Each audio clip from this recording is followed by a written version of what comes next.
Chapter 236. Lu Yage was a woman who was soft on the outside but tough on the inside.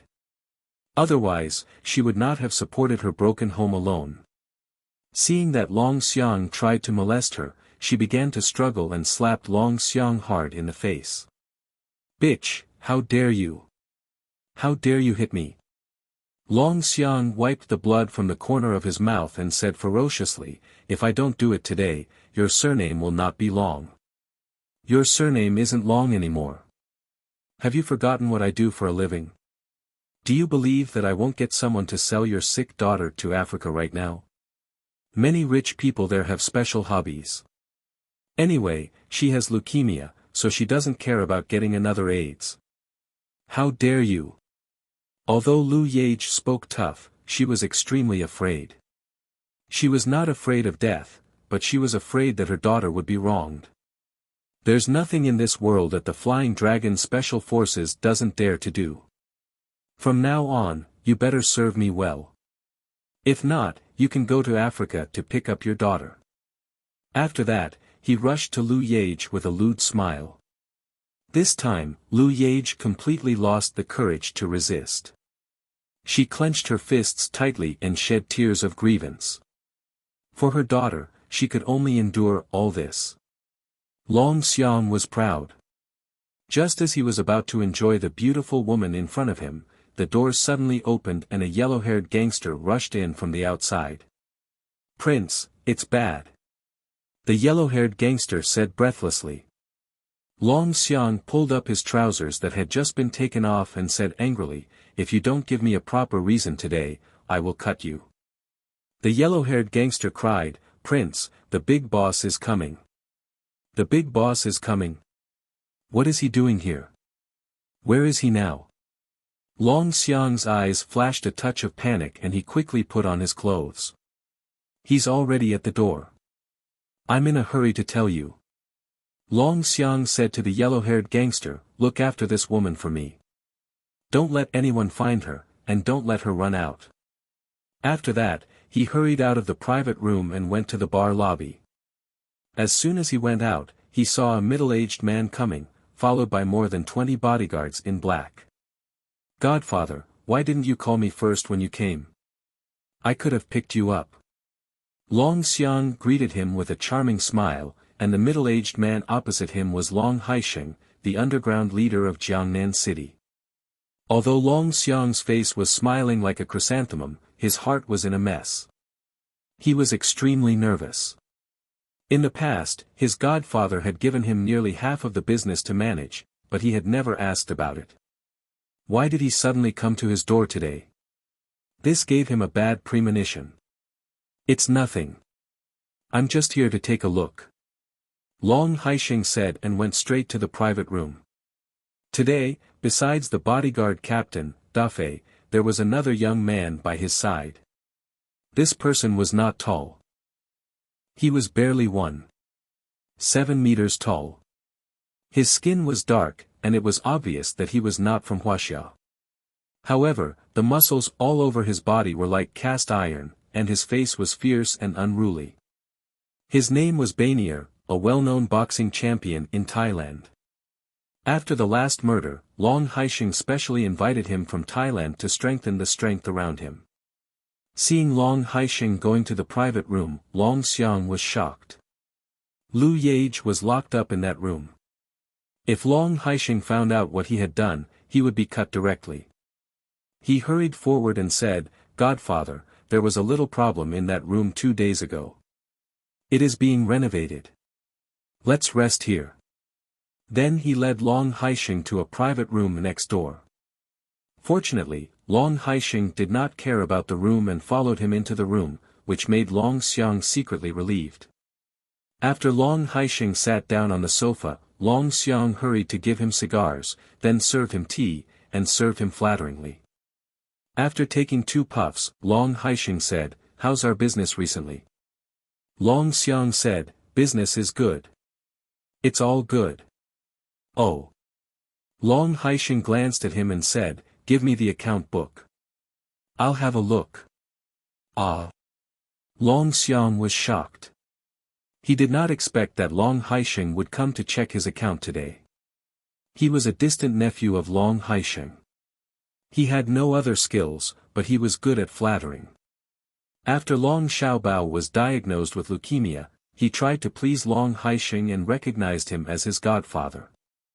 So Long Haisheng gave him nearly half of his business to take care of. In the past years, Long Haisheng had been obsessed with Long Xiaobao's illness. He rarely asked about his business, let alone Long Haisheng. Because of this, Long Xiang relied on Long Haisheng's favor and made a name for himself. He not only did evil everywhere, but also had a lot of money from Black Dragon Haisheng. He did not expect that his godfather would suddenly come to check the account today, which caught him off guard for a while. What? Is there any problem? Long Haisheng looked at him and asked. No. No problem. Long Xiang said, it's just that little Six, who is in charge of the account, asked for leave today. The account book is in the safe and can't be taken out. He was still fantasizing that he would push it over if he could. It doesn't matter. I have time today anyway. I can wait. Long Haisheng turned to Dafei and said, arrange for someone to pick him up immediately. Seeing that he couldn't delay it any longer, Long Xiang could only arrange another gangster with Long Haisheng's bodyguard to pick up little Six. However, he was not too afraid. After all, Long Haisheng's son, Long Xiaobao, was doomed to die. In the future, he would rely on his godson to take care of him. Even if he found out that there was something fishy about the account, he would be scolded at most. He even fantasized that the reason why Long Haisheng came to check his account was to better train him to be his successor. In front of the Night Eye Bar, two tattooed gangsters were sitting on chairs, with a sign of "closed business" hanging next to them. First, it was not the peak time of the bar's business. Second, Long Haisheng was checking the account inside, so Long Xiang arranged for people to suspend the business here. The two gangsters were smoking and chatting. One of the gangsters with earholes said, "Brother, you don't know. The woman we just brought back for the crown prince is really beautiful. She has a good face and a good butt. She's so attractive. I love her. I have never seen such a beautiful woman in so many years. If I can sleep with her for one night, it will be worth it." Another gangster with a tattoo on his arm said, "Is that true? Is it so exaggerated?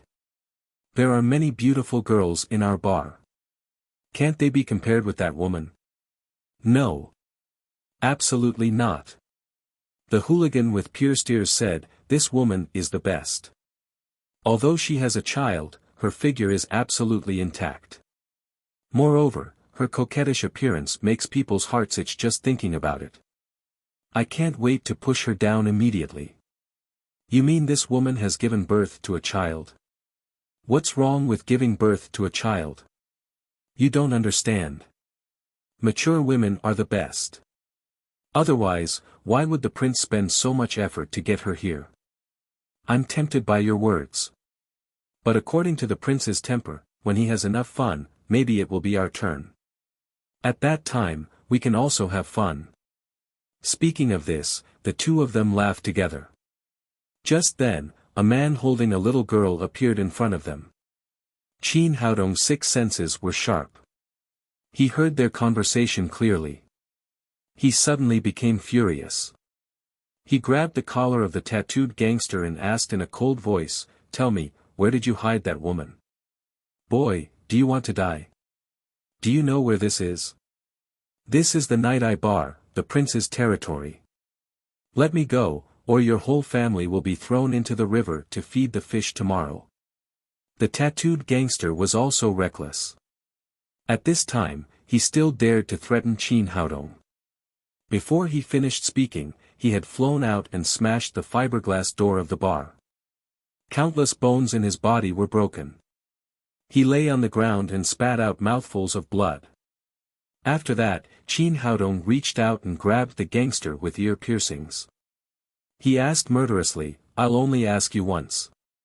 Where did you hide that woman?" Seeing the miserable look of his accomplice, the gangster with ear piercings was so scared that he peed his pants. He quickly pointed upstairs and said while trembling, It's upstairs, in Brother Crown Prince's room. Please don't kill me." Qin Haodong lifted his foot and kicked him away. He stepped into the night bar. As soon as he entered the hall, 40 or 50 gangsters with steel knives rushed out and surrounded them. "Tang Tang, are you afraid?" Qin Haodong asked the little fellow. His daughter was destined to not be an ordinary person in the future. The reason why he brought the little fellow here today was to train her courage and vision. "I'm not afraid. These are all bad people. If Papa agrees, I'll burn them all." The little fellow deserved to be the owner of the Suzaku sacred body. There was no fear in her eyes. On the contrary, there was some excitement. Qin Haodong quickly said, "Papa is enough to deal with these bad people. Don't use fire casually." It was no wonder that he was nervous. If the little fellow really used the eyes of Phoenix to set fire here, it would be a big trouble. Maybe the surrounding buildings would be burned together. The gangsters around saw that the father and daughter were surrounded in the middle, but they didn't pay attention to them at all. Finally, they became angry and waved the guys in their hands and rushed over. But they bullied ordinary people in ordinary days. In front of them was a master of the 5th level of covert power. How could Qin Haodong pay attention to them? Moreover, he was angry that these little gangsters had done many evil things in daily life, and even did not let go of the gentle and kind Lu Yage, so he was merciless. These little gangsters were beaten with broken arms and legs, and they flew out in a scream. Long Xiang was carefully accompanying Long Haisheng. Suddenly, a gangster from the bar rushed in from outside and said awkwardly, "Prince, something bad has happened." Long Xiang's face darkened. The title of prince was given by him. This brainless man called it in front of Long Haisheng. Wasn't he looking for trouble for himself? He glared at the little gangster and said angrily, "Don't you see that I'm talking with my godfather? What can be more important than my godfather? Get out of here." At this time, the gangster was completely confused. He didn't understand the meaning of Long Xiang's words. He gasped and shouted, "Prince, something big has happened. Someone has smashed our bar." "What? Someone dares to smash my bar?" Long Xiang was really surprised. His bar was Long Haisheng's. No one had dared to make trouble here all these years. How could it suddenly be smashed? Because this also made him feel ashamed. He shouted angrily, "Where are our people? What do I do with you? Someone smashed our bar. Why didn't you kill him?" The gangster said, "Prince, our people have all attacked, but the man is too powerful. Our brothers have suffered heavy casualties. I'm afraid he will rush in soon." Chapter 237. What did you say? We have so many brothers. How could we be no match for them? Long Xiang asked in shock, how many people did they send? The gangster said hesitantly, "Well, it's hard to say." Long Xiang slapped him in the face and said angrily, "Are you King stupid? Is Mom stupid? Can't she count how many people are coming? 30 or 50? The gangster covered his face and said, "Not so many. It's just a young man with a child in his arms. The little girl is only 3 or 4 years old. I don't know if she should be counted as a person." "What? You're saying that a woman carrying a child destroyed our place?" Long Xiang thought that the hooligan in front of him had gone crazy. The hooligans under him were all experienced fighters. How could 40 to 50 people not be able to defeat a stay-at-home dad with a child? Just then, the door was kicked open from the outside. Qin Haodong stood proudly at the door with the little fellow in his arms. Seeing the little fellow eating a lollipop, Long Xiang immediately realized that this was the father who was good at fighting. Now he could only turn to Long Haisheng for help. He hurriedly cried, "Godfather, this guy obviously doesn't give you face. You must teach him a good lesson. While speaking, he also felt a little strange. Although he was in charge of this place, it was also Long Haisheng's place. Why were Long Haisheng's bodyguards indifferent to his place being smashed?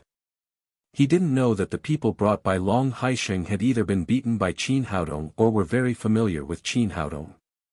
How could they do anything? Uncle Long, why are you here? Is brother Xiaobao here? I want to play with him. The little fellow's eyes were sharp and she recognized Long Haisheng at once. Xiaobao didn't come. You can go to Uncle Long's house to play when you have time. After seeing Qin Haodong, Long Haisheng, who was sitting on the sofa, immediately stood up and said enthusiastically, Brother Qin, why are you here? Seeing his godfather's affection and respect for the young man, Long Xiang was shocked. He couldn't think of any young man in Jiangnan who could be so valued by Long Haisheng. Qin Haodong was not sure if it had anything to do with Long Haisheng. He said with a cold face, I'm here to find the crown prince. I want someone from him. The little fellow said in a childish voice, a bad guy caught my mother. As the ruler of the underground world in Jiangnan, Long Haisheng also knew that Long Xiang had given him the title of crown prince. He turned his head and asked, what happened? Did you do it? Long Xiang shivered with fright. He didn't expect that he would be beaten up after robbing a woman, and it happened that Long Haisheng was here. Although Long Haisheng was the leader of the underworld, he was very strict with his subordinates. If he knew that he had robbed Lu Yage, he would destroy him. He shook his head and said, I don't know, Godfather. I have so many brothers. Maybe it was done by some blind bastard. Qin Haodong realized that Long Haisheng didn't know the truth. He glanced at Long Xiang next to him and said coldly, Are you the crown prince? It's all our brother's nonsense. Long Xiang said awkwardly. Although Long Haisheng was the godfather of the underworld, it was too much for him to give himself the title of crown prince. Moreover, Long Haisheng had a son. Although he would die of leukemia sooner or later, he was not dead yet. That's you. Hand over Lu Yage, or I'll send you to heaven now. Qin Haodong's voice was not loud, but it was full of domineering, giving people a feeling of irresistible. Long Xiang trembled with fear. He turned back and held Long Haisheng's arm and said, Godfather, you have to help me. I really don't know who Lu Yage is. Long Haisheng said, Brother Qin, is there any misunderstanding? I'm sure that he caught the woman. Qin Haodong's powerful spirit had already felt a trace of Lu Yage's breath from Long Xiang, which was more useful than any evidence. After that, he slowly closed his eyes and carefully felt the source of the breath. It was next door. In Long Haisheng's view, he was the boss of the underworld. Long Xiang would not dare to lie to him. So he didn't believe that Long Xiang was lying. He thought there must be some misunderstanding in this matter. When he was about to say something, Qin Haodong suddenly opened his eyes.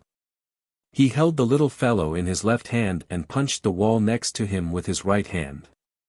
This punch was so domineering that it had a kind of momentum that could swallow mountains and rivers. The pupils of Thai boxing champion Banier, who had been sitting next to him, suddenly shrank, and then his eyes burned with endless fighting intent. When others had not realized what was going on, half of the solid wall was blown down by Qin Haodong's punch. The smoke and dust dissipated, and the scene on the opposite side was clearly visible. The yellow-haired gangster was afraid that something would happen to Lu Yage, so he tied her to a chair and stuffed her mouth with a towel. Then he squatted beside her. He never dreamed that the wall would be knocked down, and he was suddenly shocked. When he saw Lu Yage, Qin Haodong's face became cold. He strode through the gap, then pulled the towel out of Lu Yage's mouth and broke the rope around her. Dr. Qin, thank you. Lu Yage, who had been desperate, saw Qin Haodong and rekindled her hope. She sobbed and her tears were like broken pearls. At this time, there was no need for Qin Haodong to speak. Long Haisheng also understood what was going on. No wonder Long Xiang said that he couldn't go to that room.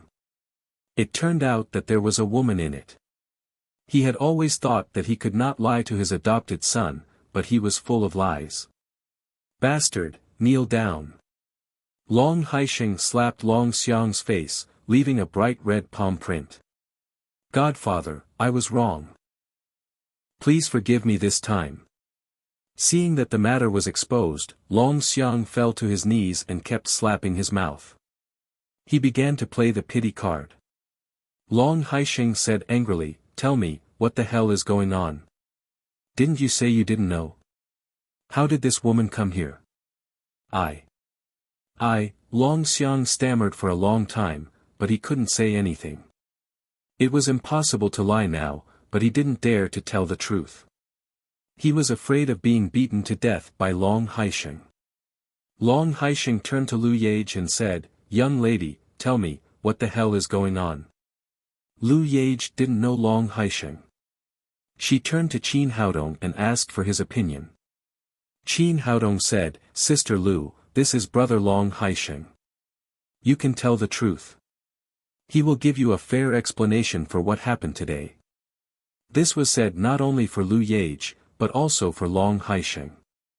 Although Long Haisheng didn't know what happened today, Long Xiang was his subordinate after all. He must give a fair explanation. Otherwise, it would be difficult to calm his anger. After getting Qin Haodong's permission, Lu Yage wiped the tears from the corners of her eyes and told him how she borrowed usury from Long Xiang to buy medicine for her child, how she was blackmailed when she repaid the loan, and how Long Xiang wanted to take the opportunity to possess her. Beast! Hearing this, Long Haisheng suddenly became furious and slapped Long Xiang's face. Long Xiaobao also had leukemia. He knew very well the hardships of the parents of sick children. Moreover, Lu Yage was still alone with her daughter. In this case, Long Xiang should do such a bad thing, which made him almost burst his lungs. After dozens of slaps, Long Xiang's face was swollen like a pig's head. Long Haisheng was still angry. He turned to Dafei and said, "According to the rules of the gang, how should we deal with this situation?" Dafei said respectfully, "According to the first rule of the gang, those who deceive the gang leader will be thrown into the river by breaking the tendons of their hands and feet. The sixth rule of the gang, relying on the power of the gang to bully the weak and rape women. Those who rape women will die." He was very smart. Although Long Xiang was guilty, he was Long Haisheng's godson. He did not express his opinion before he knew the meaning of the gang leader. He just read the gang rules according to the articles. Long Haisheng said in a deep voice, "Since there are rules, send him to hell according to the rules of the gang." Dafei sighed in his heart. He knew that Long Haisheng was showing his attitude. If Long Xiang provoked others, he might have a chance to survive. Now it seemed that he would die. He waved his hand and immediately two bodyguards in black came forward and took out ropes to tie Long Xiang up. Long Xiang was completely panicked. He thought that Long Haisheng just slapped him a few times to show others. He didn't expect that Long Haisheng would act according to the gang rules. He hugged Long Haisheng's thigh and begged, "Godfather, please don't kill me. Forgive me this time. I won't dare to do it again. I have to take care of you." Long Haisheng kicked him away and said with disgust, "I thought you were more simple, so I accepted you as my godson and handed over the affairs of the gang to you. I didn't expect that you would do such a terrible thing. Since you have made a mistake, you have to accept punishment." Long Xiang cried, "Godfather, you can't do this. Xiaobao's illness won't last long. I will be your son in the future," Long Haisheng said in a cold voice, "Even if you are my son, you will be punished according to the rules of the gang for doing such a terrible thing. Besides, Xiaobao's illness has been cured by Brother Qin." "What? Cured?" Long Xiang was confused. No wonder Long Haisheng's attitude changed today. It turned out that this young man had already destroyed his last reliance. Up to now, he hadn't figured out who Qin Haodong was. If he had known that there was such a powerful person, he would not have dared to provoke Lu Yage. But it was too late to regret now. Long Haisheng turned around and waved his hand. Two bodyguards in black immediately tied Long Xiang up, gagged him and carried him out. When everything was done, he said to Qin Haodong, "Brother Qin, I'm really sorry. I didn't expect this little beast to do such a thing. He deserves to die." Then he took out the checkbook, wrote a check of 1 million yuan and sent it to Lu Yage. "Sister, I'm sorry about this. Take this money as a little compensation." Today's things changed so fast that Lu Yage couldn't adapt to it for a while.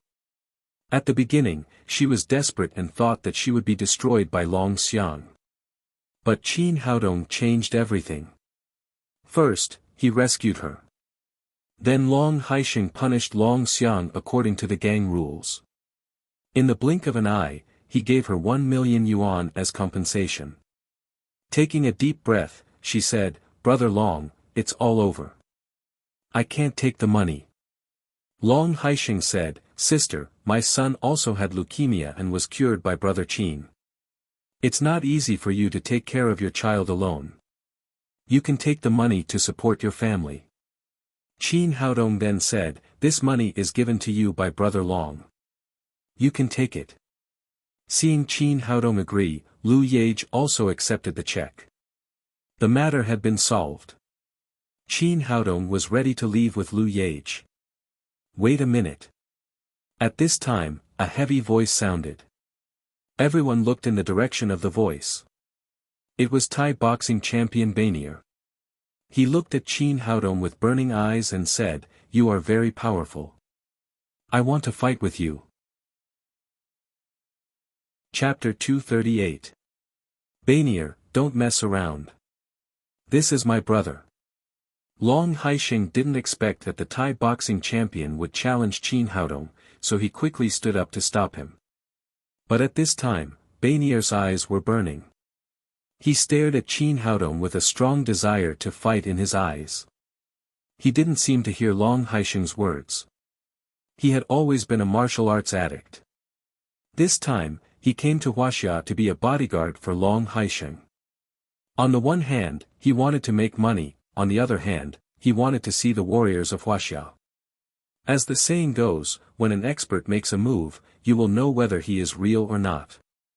Just now, Qin Haodong broke the wall with a domineering punch, which made Banier see that he was definitely a master, and immediately ignited his desire to fight. Because of this, he didn't take Long Haisheng's advice seriously. Compared with money, he was more obsessed with martial arts. At this time, he only had eyes for Qin Haodong. "Do you dare to fight with me?"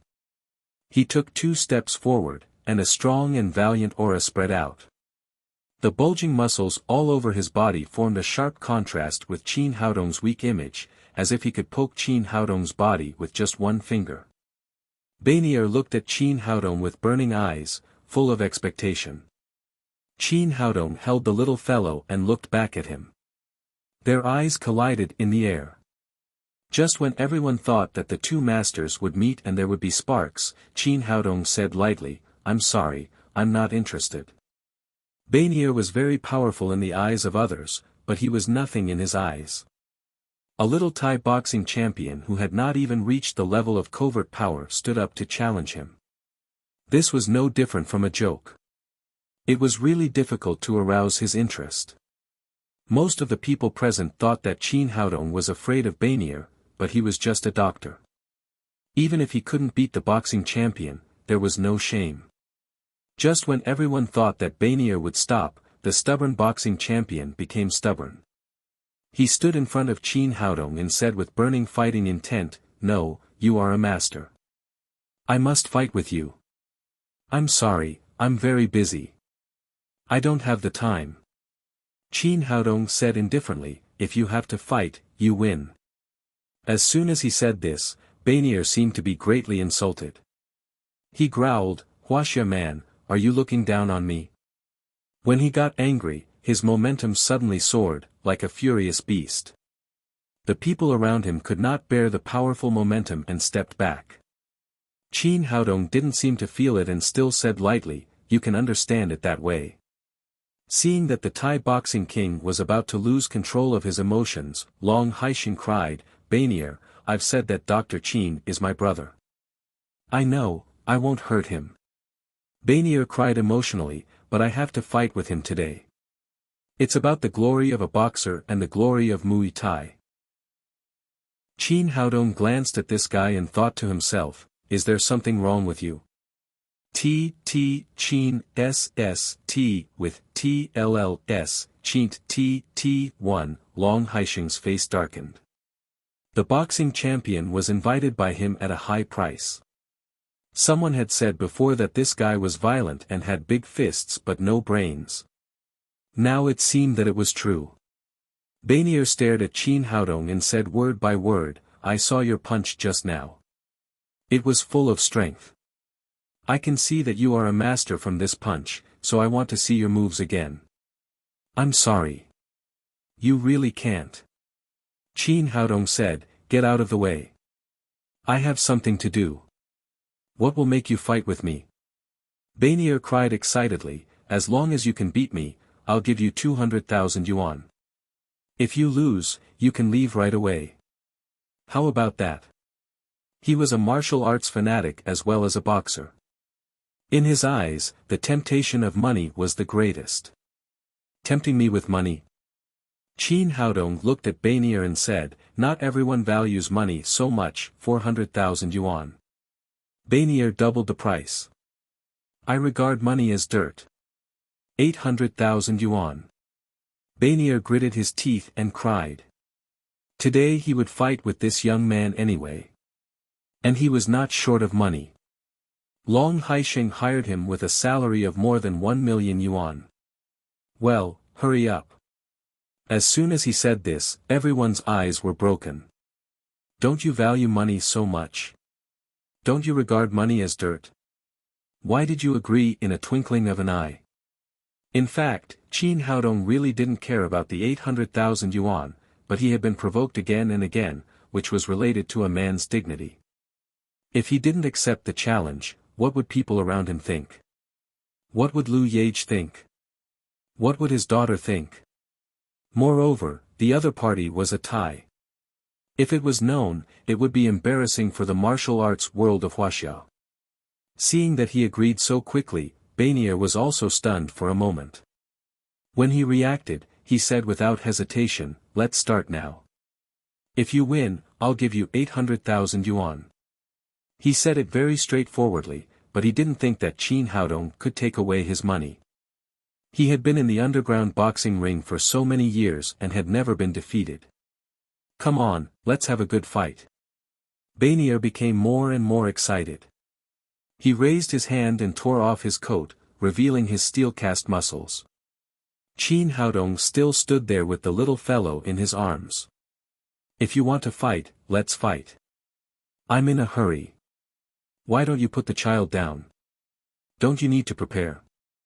Banier asked in astonishment.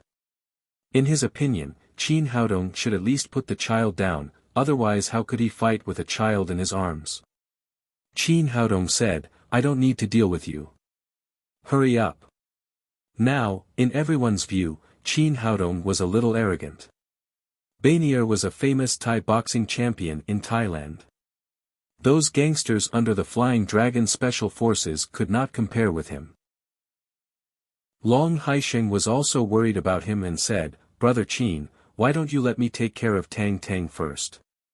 Qin Haodong smiled and said, "Brother Long, it's not necessary.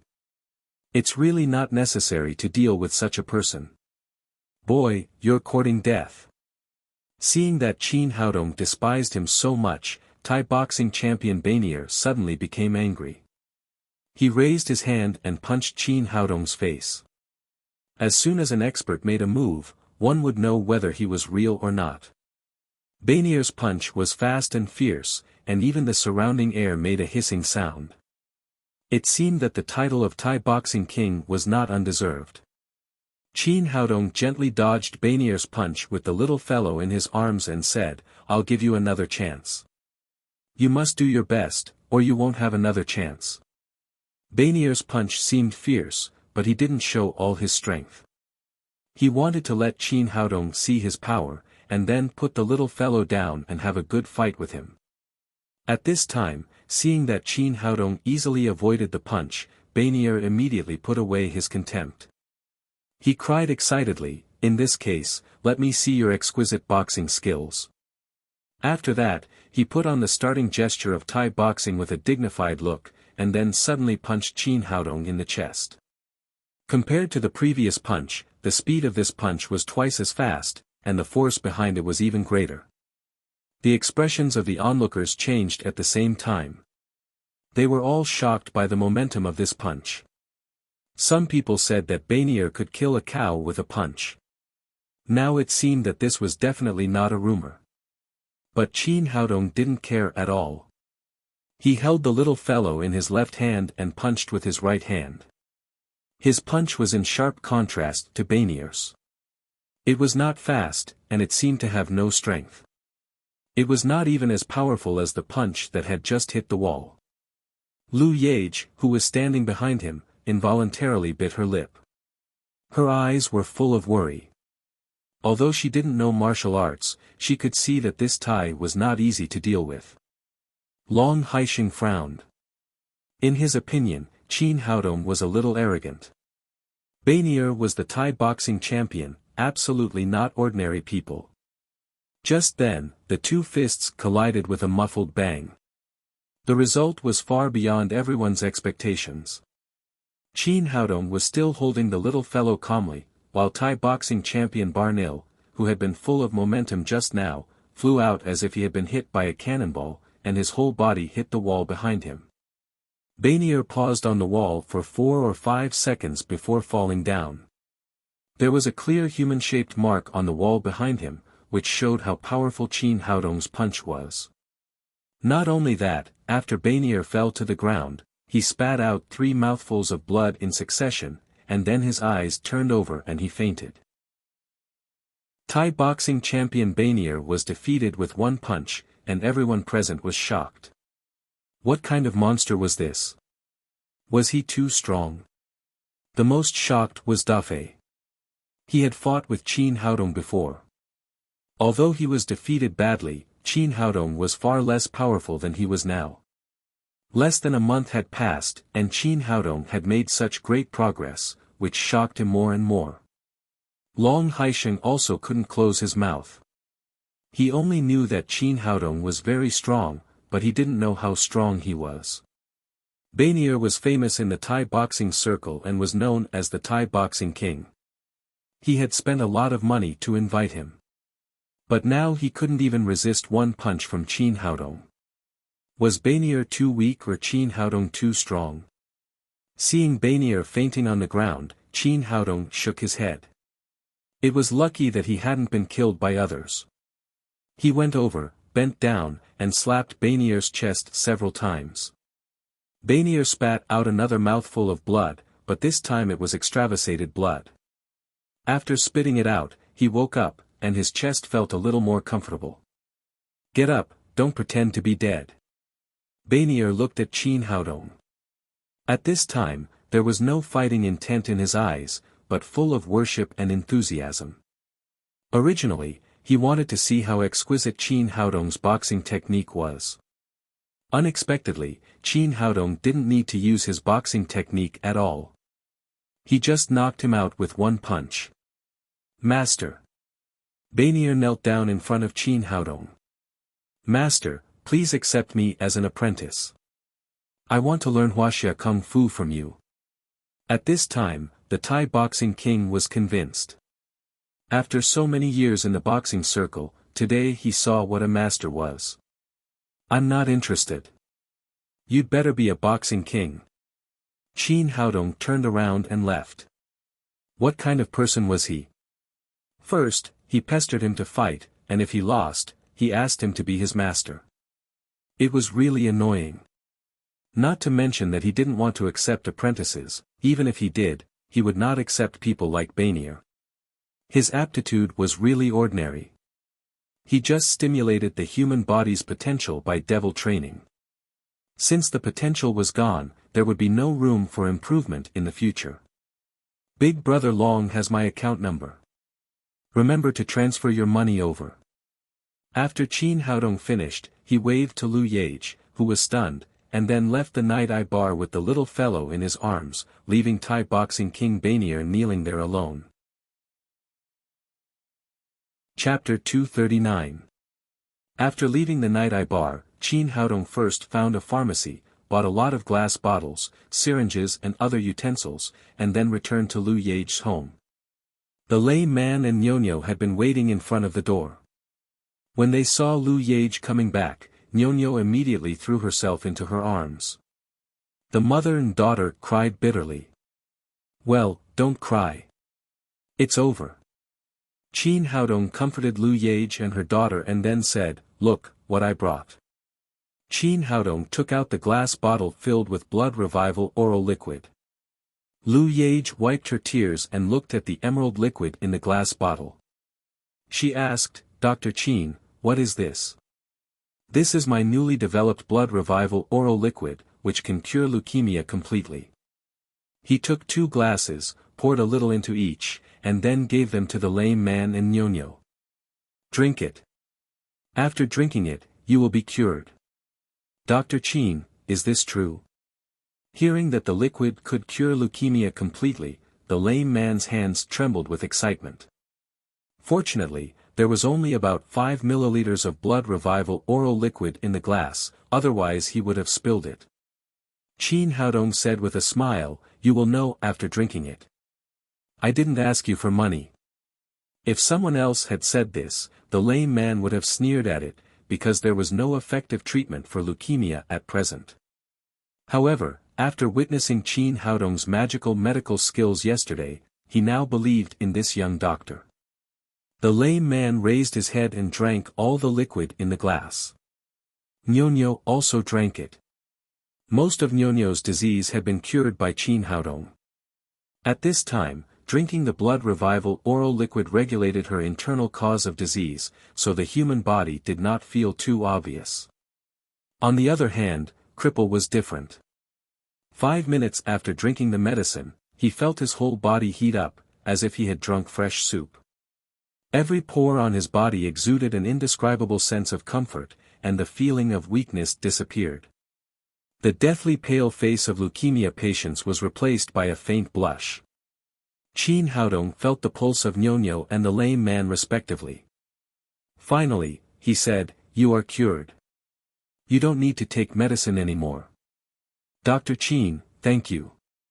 Thank you so much. The lame man had never felt so good since he had leukemia.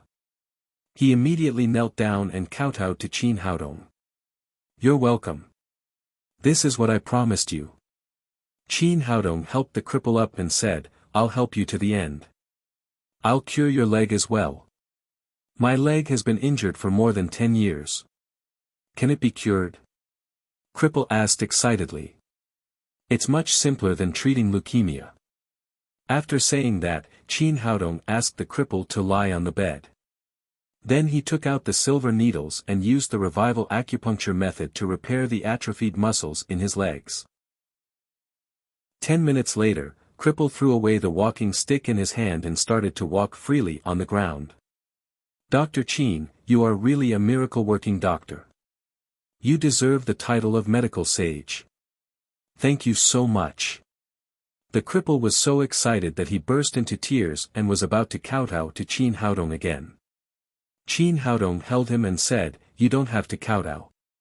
Now go to the hospital for a test to see how your blood index has recovered. Alright, I'll go now. Although the cripple now felt that he had recovered, in the end, he still had to rely on data. He ran out of Lu Yage's yard and took a taxi to the hospital. After the cripple left, Qin Haodong asked the little fellow and Nyonyo to play in the yard. He took Lu Yage to extract the blood revival oral liquid with a syringe and injected it into the glass bottles he had bought according to the standard of 5 milliliters per bottle. Ms. Lu, please contact your friends later and sell these medicines to them. Okay, Dr. Qin, I thank you on behalf of my patients. They will be crazy if they know the good news. As Nyonyo's mother, she knew how painful it was for those patients with leukemia. Dr. Chin, how much are you going to sell it for? I'll tell them in advance so that they can prepare the money. In Lu Yage's opinion, the price of this kind of magic medicine that could cure leukemia once and for all would not be low. Those leukemia patients needed to prepare the money in advance. Qin Haodong looked at her with a smile and then held out 2 fingers. Lu Yage was shocked. Last time Qin Haodong held out 2 fingers to Huang Weili, it was 2 million yuan. Although it was understandable that the medicine that could cure leukemia could be sold for 2 million yuan, most of those patients could not afford it. Dr. Qin, is 2 million yuan a little expensive? Those patients have been tortured by leukemia for so many years that they have been ruined. I'm afraid they can't get so much money. Qin Haodong said with a smile, who said 2 million yuan. Do you think I'm one of those black-hearted businessmen? Oh. 200,000 yuan is much easier. I'll inform them right away. Lu Yage breathed a sigh of relief. Although 200,000 yuan was not a small number, the medicine that could cure leukemia at one time was absolutely worth the price. Sister Lu, you think too much. It's not 200,000 yuan.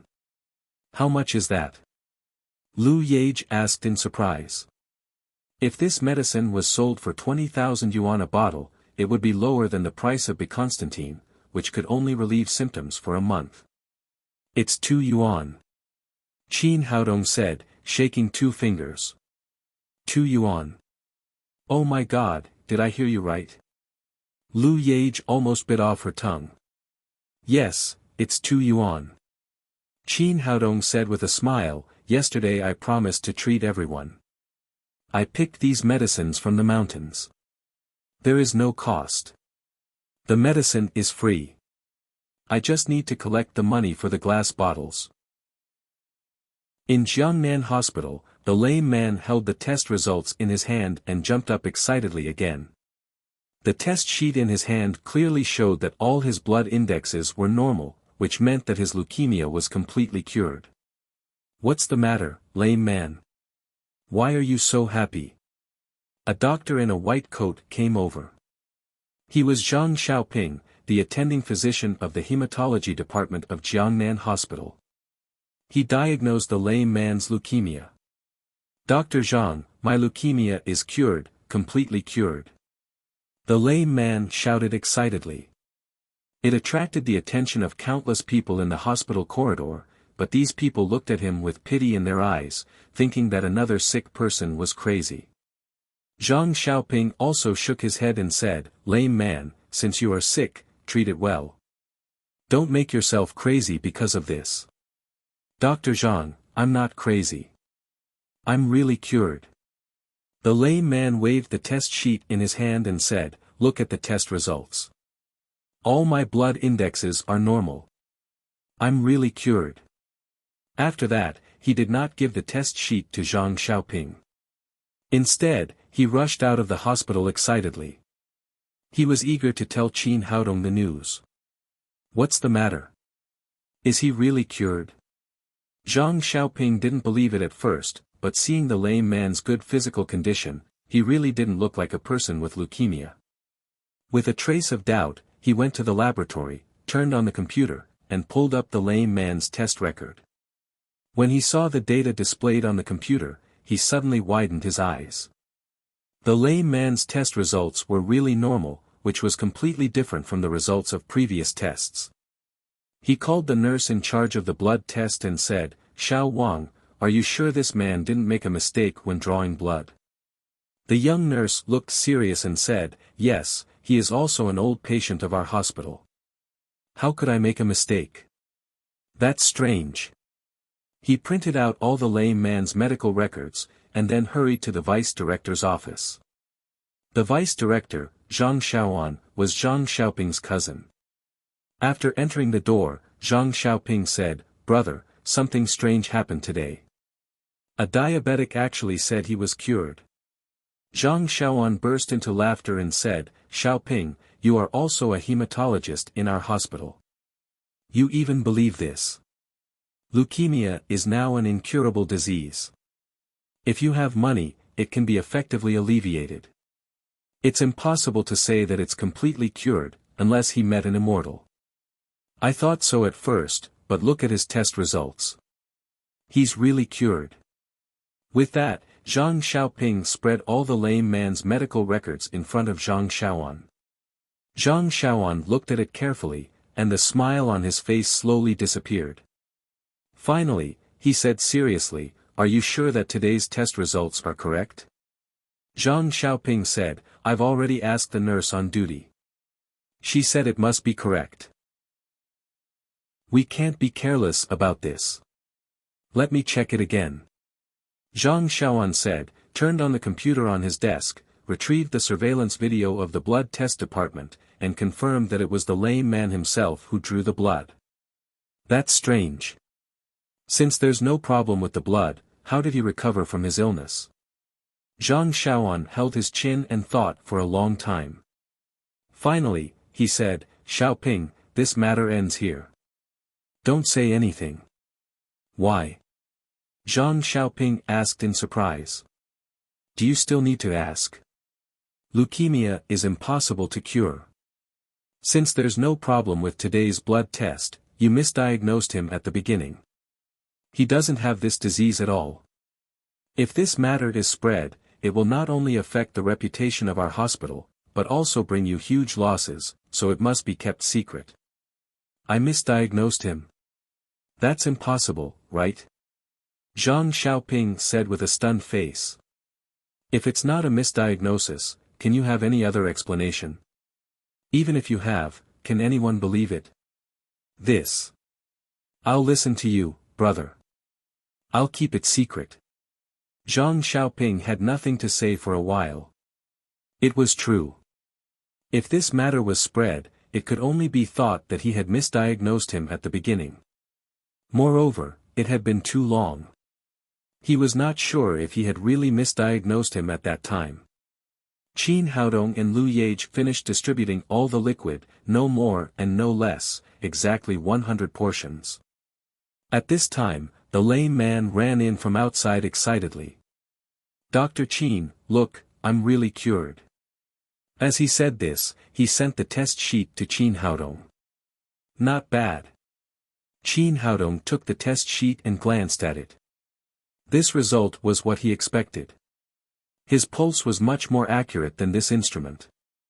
However, if he wanted to convince more people, he still needed the test sheet to prove it. He briefly told the lame man about the sale of the blood revival oral liquid tomorrow and then said, "Sister Lu may not be able to do it alone. Come and help her tomorrow." "No problem." The lame man happily agreed. He then said, "Dr. Qin, you really have the heart of a living bodhisattva to treat everyone for free." Qin Haodong said, "By the way, there's one more thing. Although the medicine is free tomorrow, everyone has to hand in all the test results and all the medical records later." Lu Yage asked in confusion, "Dr. Qin, what do you want this for?" Qin Haodong said, "There are only 100 portions of this liquid. If I want to cure more patients, I can't do it myself.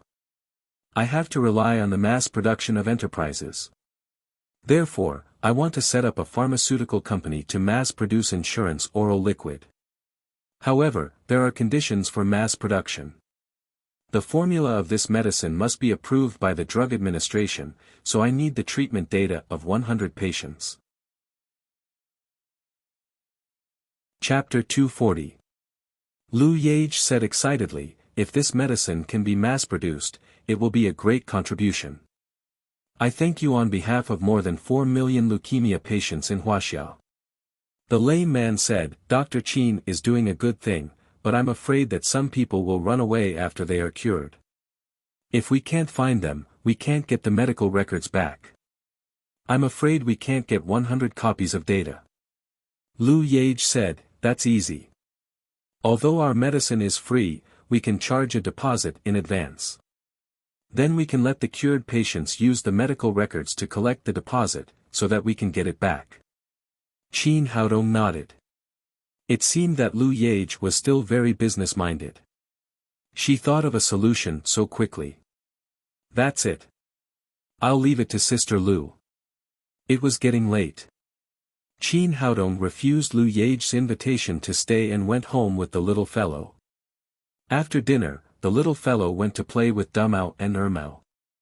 Lin Momo took Qin Haodong into the study. Qin Haodong held Lin Momo in his arms, kissed her hard and said, "What did you bring me here for? Are you going to admire my beauty?" Lin Momo rolled her eyes at him and said, "You're so shameless. I have something serious to talk to you about." Qin Haodong said, "What? Is there any progress in building a pharmaceutical factory?" Lin Momo said, "Today I held a special meeting of the board of directors to discuss the building of a pharmaceutical factory. What's the result?" Lin Momo said, "The result is very good.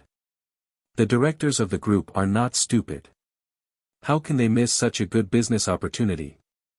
Everyone agreed that Lin's group will enter the pharmaceutical industry, but there is a premise. Your medicine can really cure leukemia. Qin Haodong took out the lame man's medical records and said, "There is no problem with the medicine I developed. You see, today a patient has been cured after taking the medicine. These are his examination results and previous medical records. This is just the beginning. Tomorrow, there will be 100 more medical records of leukemia patients." "Great!" Lin Momo said excitedly with the medical records, "You are thoughtful. With these things, the board of directors can not only pass smoothly, but also save a lot of trouble in the drug approval." Qin Haodong said, "Don't just be happy. How about the shares? I have to be the controlling shareholder." Lin Momo opened her bag, took out a stack of A4 paper and handed it to Qin Haodong. "Have a look. This is the professional budget I asked my team to make. If you want to build a large-scale pharmaceutical company, you need at least 3 billion yuan. I haven't counted your formula as the cost."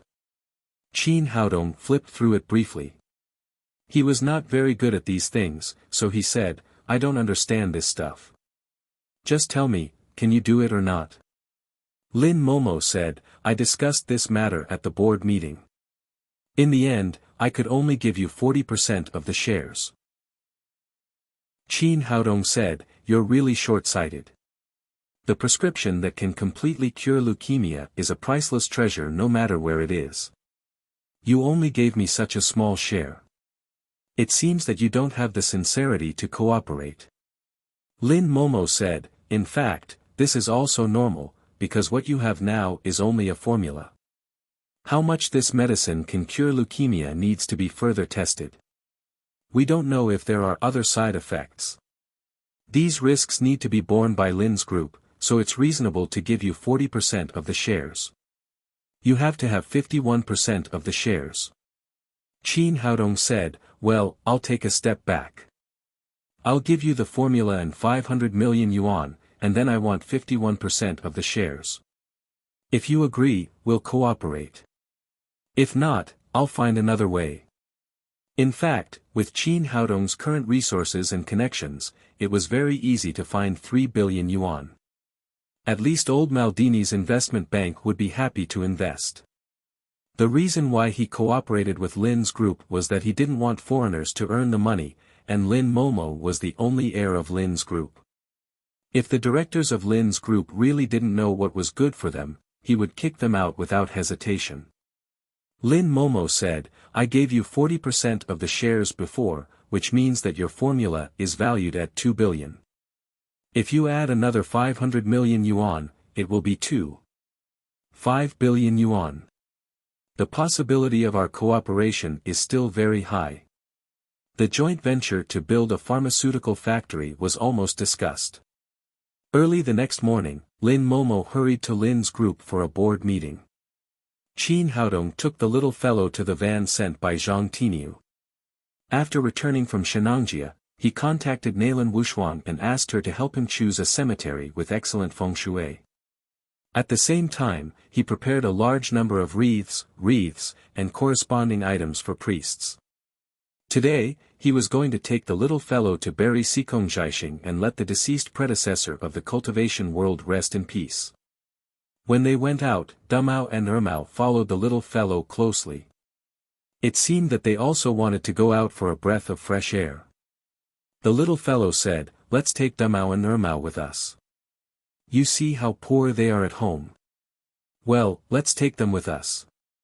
After Qin Haodong said that, Dumao and Ermao rushed to jump into the van, as if they were afraid to leave them behind. After taking the marrow-cleansing pill and the spirit-culturing pill, Dumao and Ermao not only grew faster than other dogs, but also developed their intelligence to a great extent. Except that they could not speak, there was no problem in communicating, so Qin Haodong was not afraid that they would cause any trouble. Today's weather was good. It was sunny, and the sky was clear. Although the destination was in the suburbs, it was not too far from the urban area, and the roads were very well developed. The father and daughter took the two dogs and soon arrived at the parking lot of the cemetery.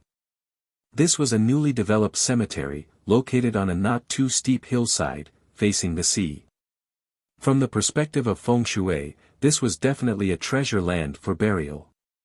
Because of this, the price of the cemetery here was very high, more expensive than the house in the urban area. The cemetery chosen by Nailan Wushuang was in the best position here, and it cost more than 100,000 yuan in total. At the foot of the mountain was a large square that covered an area of thousands of square meters. It had also become a parking lot.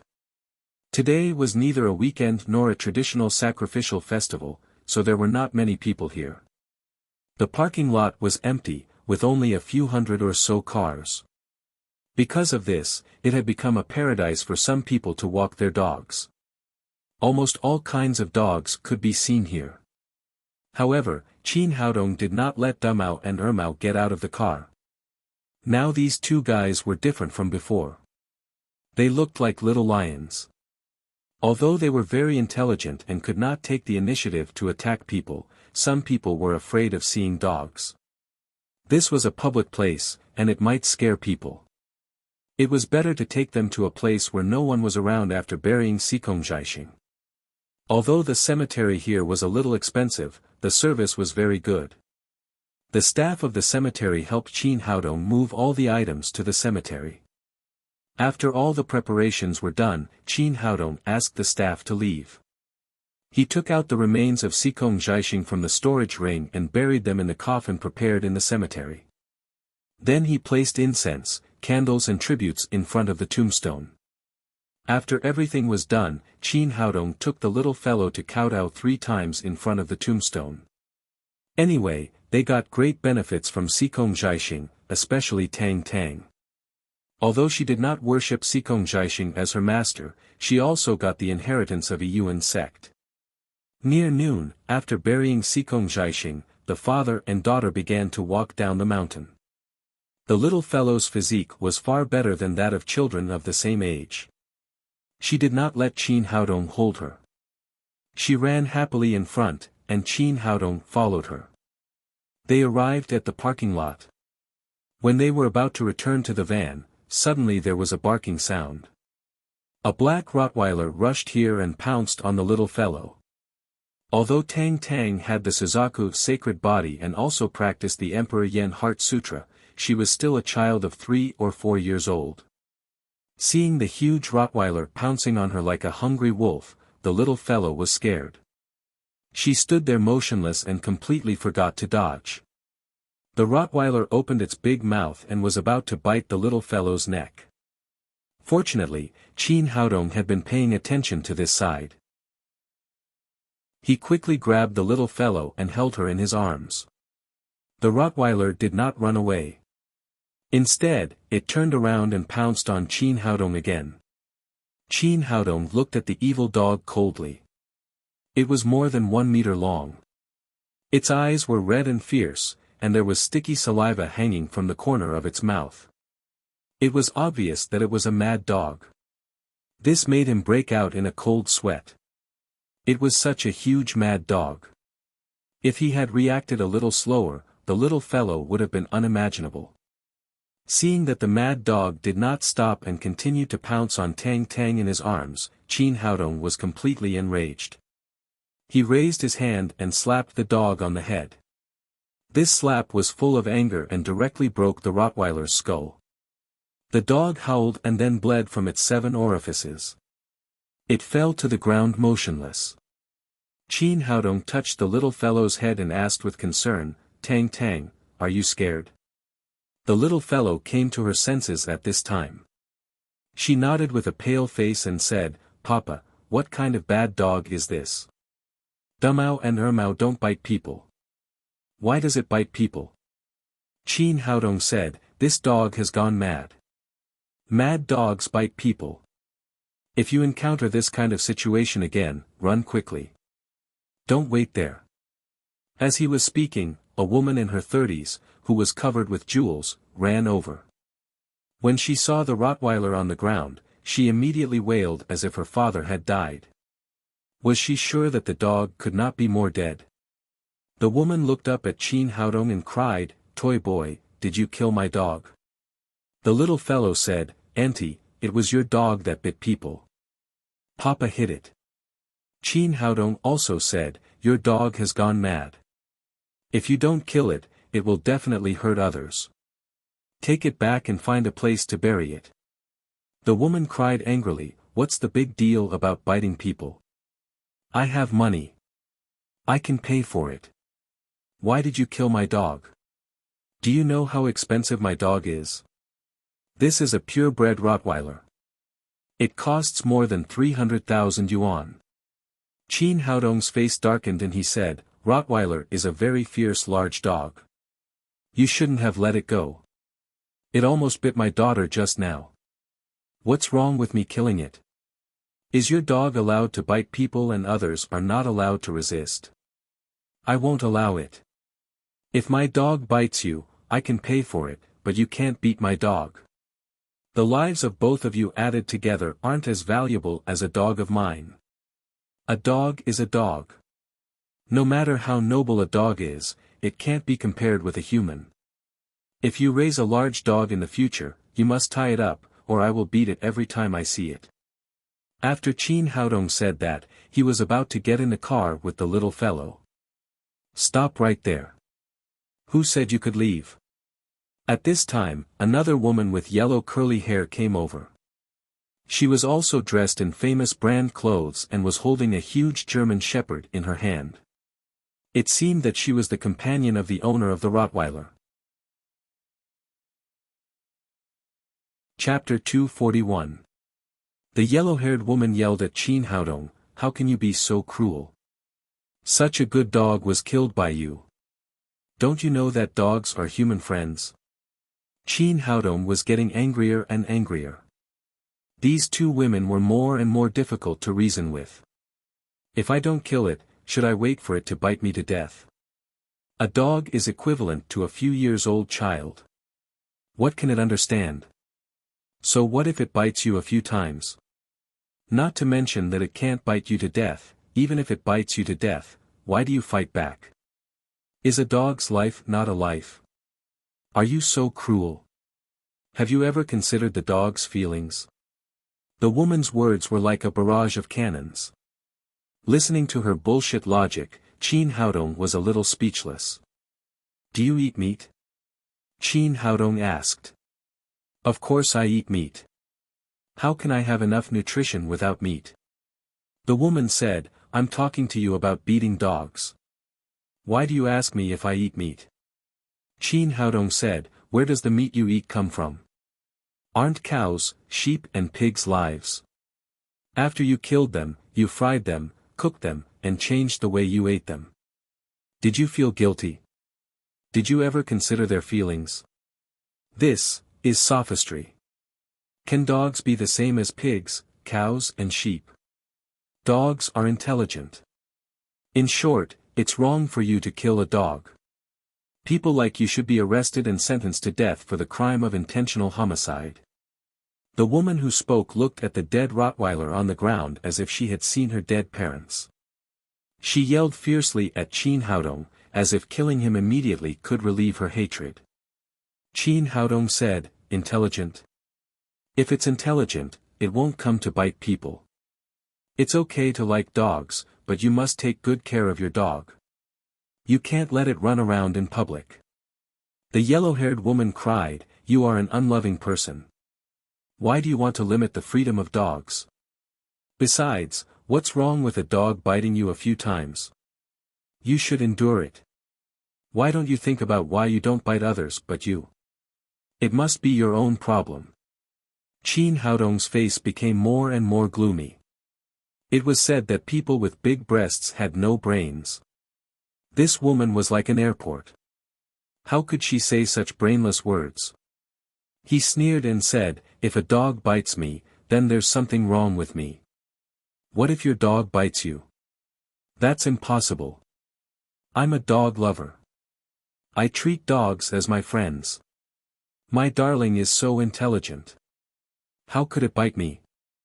As the woman spoke, she lowered her head to look at her German Shepherd dog. Her eyes were filled with love. "Even if it bites me, I will willingly endure it. I will not bring any harm to it because I love it. It is my baby. Is that so? I'd like to see how much you love it." Qin Haodong's eyes flashed. Mind manipulating was not only useful for humans, but also for dogs. The German Shepherd suddenly let out a low growl, then turned its head and fiercely bit the yellow-haired woman's calf. This bite was incomparably fierce. The woman was caught off guard and a piece of her flesh was immediately torn off. Ah! The woman let out a shrill scream and fell to the ground. Then she kept kicking the German Shepherd dog with her high-heeled shoes. It was not easy to kick the dog aside. Maybe the dog was crazy. It still kept attacking the woman. All of a sudden, it bit her arm again and did not let go after biting it. "Help! Someone, help me!" The woman screamed in agony. At this time, there were already more than a dozen people around, but these people did not dare to come forward. This dog even dared to bite its owner. It was obvious that it was crazy. Even the owner of the Rottweiler ran far away. It seemed that she was afraid of being bitten by the dog. Fortunately, this alerted the staff of the cemetery. 3 or 4 security guards ran over one after another. First, they wrapped the German Shepherd dog with a net, then stuffed it into a sack and tied the mouth of the sack. "Kill it. It doesn't know what's good for it. It even dares to bite me." After saying that, the blonde woman ignored the injuries on her body. She grabbed a wooden stick from the hands of a security guard and desperately hit the shepherd dog in the sack. Soon, the sack was soaked in blood. The dog no longer struggled. It was obvious that it was dead. "Bastard, dog beast, I'll kill you. How dare you bite me?" The yellow-haired woman threw away the wooden stick in her hand and kept cursing. Qin Haodong sneered and said, "What? Don't you love it very much? Didn't you say that you would be willing to bear its bite and not bring any harm to it? Why did you kill it with your own hands?" Only then did the yellow-haired woman come to her senses. For a moment, she was so ashamed that she turned her head and got into an SUV next to her. She ran away quickly. Some people were like this. When others were hurt, they could jump out and act like a Virgin Mary and make irresponsible remarks in front of others. However, when it came to themselves, they would completely change their attitude. Qin Haodong looked at the yellow-haired woman's back with disdain. He was about to get in the car and leave with the little fellow in his arms. But at this time, the owner of the Rottweiler ran back again. She grabbed his arm and cried, "Stop, you can't go." Qin Haodong frowned and said, "Are you done? Didn't you see that the dog bit people just now, and even the owner killed it?" The woman cried, "That's different. Her dog is only worth a few thousand yuan. It's a cheap life. But my dog is worth more than 300,000 yuan. It's more valuable than a human life." Qin Haodong said impatiently, "What do you want? You killed my dog, so of course you have to pay for it. I bought my dog for 350,000 yuan and raised it for so many years. You have to pay me at least 500,000 yuan. The woman continued, and my dog is my family, just like my son. You killed it, so you have to bury it. Both of you have to wear mourning clothes and kneel in front of the grave. That's too much. It's too much. It's her dog that wants to bite other people's children. How can she make such an outrageous request? That's right. If you like the dog so much, why don't you tie it up and let it run around and bite people? It's your own business to like dogs. You can't force it on others, and you can't let your dog bite others. The onlookers couldn't stand it anymore and began to talk. But the woman was like a shrew. She put her hands on her hips and cried, "It's none of your business. Shut up." People saw that she was extremely shrewd and had famous brands all over her body. At first glance, they could tell that she was a rich and powerful person. They couldn't afford to provoke her, so they all shut up. The woman turned around and shouted to Qin Haodong again, "Did you hear that? Do what I said immediately, or you can't leave." Qin Haodong said in a cold voice, "Why?" The woman cried rudely, "Because my dog is worth more than 300,000 yuan. Because my dog is more precious than you." "You mean, a valuable dog can bite people around?" "Of course, the life of a dog is more precious than a human life. You are poor, so you deserve to be bitten by my dog." As the woman was speaking, Qin Haodong turned around and opened the door of the van. Two huge white figures suddenly rushed out. After Dumao and Ermao got out of the car, they first looked up to the sky and let out a long roar. At this time, they were like two little lions. They were so powerful that the people around them were scared to step back. Just now in the car, they saw with their own eyes that the Rottweiler dared to violate its little master. If they hadn't been trapped in the car, they would have torn the Rottweiler to pieces. Even so, Dumao and Ermao came to the Rottweiler's body and kicked it hard twice, as if to vent their anger. "Dumao and Ermao, come here." Qin Haodong raised his hand and called the two dogs over. He said to the woman, "My two dogs are purebred snow mastiffs. Someone once offered 30 million yuan but didn't buy them. According to their value, they are much more expensive than the dog of 300,000 yuan. According to your theory, they can bite you at will, right?" The woman was speechless for a while. She had seen that the two dogs were extraordinary, but she didn't expect that the young man in ordinary clothes and driving a broken van would have such good snow mastiffs. "Bite her, let the dogs bite her. Who made her look down on the poor? That's right. This is called reaping what you sow." Seeing this rude and unreasonable woman being humiliated, the onlookers felt delighted and started to shout out one after another. Qin Haodong waved his hand, and Dumao and Ermao rushed to the woman.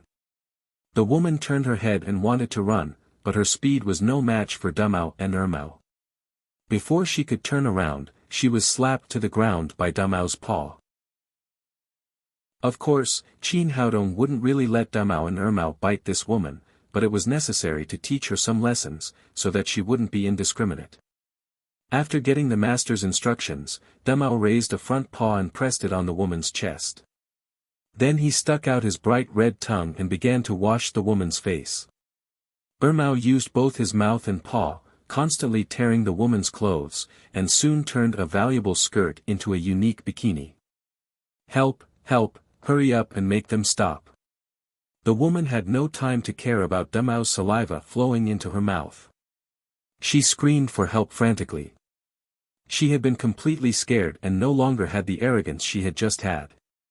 Qin Haodong sneered and said, "What's wrong? Didn't you say that valuable dogs can bite people at will? My dogs are worth tens of millions of yuan. It should be your honor to bite you." "I was wrong. I was talking nonsense. A dog's life is not as precious as a human life. Please let me go." Facing Dumao's bloody mouth, the woman was completely scared out of her wits. She was afraid that the dog would lose control and bite her throat. If that happened, it would be really over. Qin Haodong said, "Are you sure that a human life is more precious than a dog's life? It's wrong for a dog to bite people. Human life is precious. Human life is precious. Dogs shouldn't bite people. Dogs are beasts." The woman was completely convinced. Qin Haodong said, "Remember, a dog is a dog, and a human is a human. No matter how expensive a dog is, it won't be as precious as a human life. It doesn't matter if you like dogs. You can keep a dog and call the dog father, but you can't let your dog threaten the safety of others." "I remember, I really remember." The woman hurriedly promised. Qin Haodong snapped his fingers. Dumao and Ermao immediately let go of the woman and retreated to his side. "What a good dog. It's so humane. No wonder it's worth more than 30 million yuan, yes, how did he raise this dog? It's so obedient. The young man has good quality. Such an expensive dog is locked in the car, but his dog is released to bite people everywhere. He deserves to be beaten to death." In the discussion of the crowd, the woman finally got up from the ground. Wearing the bikini that Ermao had left for her, she quickly rushed into a Toyota off-road vehicle next to her, closed the door, and locked the car. Then she breathed a sigh of relief. Everyone thought the show was over and dispersed one after another. When Qin Haodong was about to leave with the little fellow, the woman rolled down the window and shouted, "Don't go, toy boy. It's not over today. You wait here for me. I'll call my husband now." Qin Haodong really didn't want to talk to this woman, and he didn't want to waste any more time with her. He opened the door of the van and was about to get in. At this time, he heard the woman shout again, "Toy boy, you have to wait for me. I saw which cemetery you just went to. If you dare to leave, I'll ask someone to dig it up later." "Yes." Chapter 242. After the woman finished speaking, she took out her phone and quickly dialed a number. "Hubby, hurry over. Our dog has been beaten to death. That little bastard even bullied me. Remember to bring the guy over. He has two big dogs." Qin Haodong's face suddenly darkened. It seemed that the woman had not been taught enough. She dared to threaten him with Sikong Zhaixing's grave. He had to let her suffer more. After the woman hung up the phone, she closed the window again and hid in the car honestly. In her opinion, this was the only way to be safe. Unexpectedly, at this moment, two huge white shadows rushed over. They were Dumao and Ermao.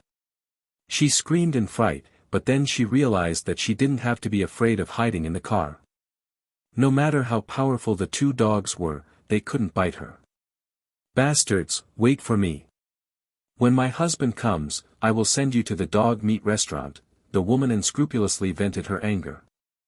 Suddenly, she felt the car shaking. Then, with a bang, the SUV was knocked over by Dumao and Ermao.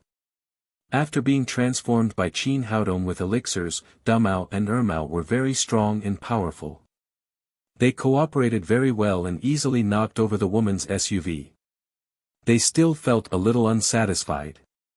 They lay there with their feet in the air. The woman kept screaming in the car. It took her a lot of effort to turn over. However, she could only stay in the car honestly and did not dare to provoke Dumao and Ermao again. After a while, two black cars came quickly. 7 people jumped out of the car, led by a young man in his 20s with an electric stick in his hand. Police behind him were 6 bodyguards in black, all holding wooden sticks that were more than 1 meter long and as thick as an arm. After getting out of the car, the young man saw the SUV turned over like a turtle shell at a glance. He hurriedly shouted, "Wife, are you there? What's wrong?"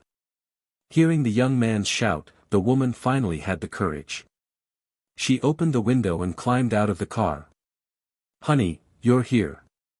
I'm going to be bullied to death." The woman threw herself into the young man's arms. She turned around and pointed at Qin Haodong, shouting, "It's this gigolo. He not only killed our Rottweiler, but also bullied me with his dog.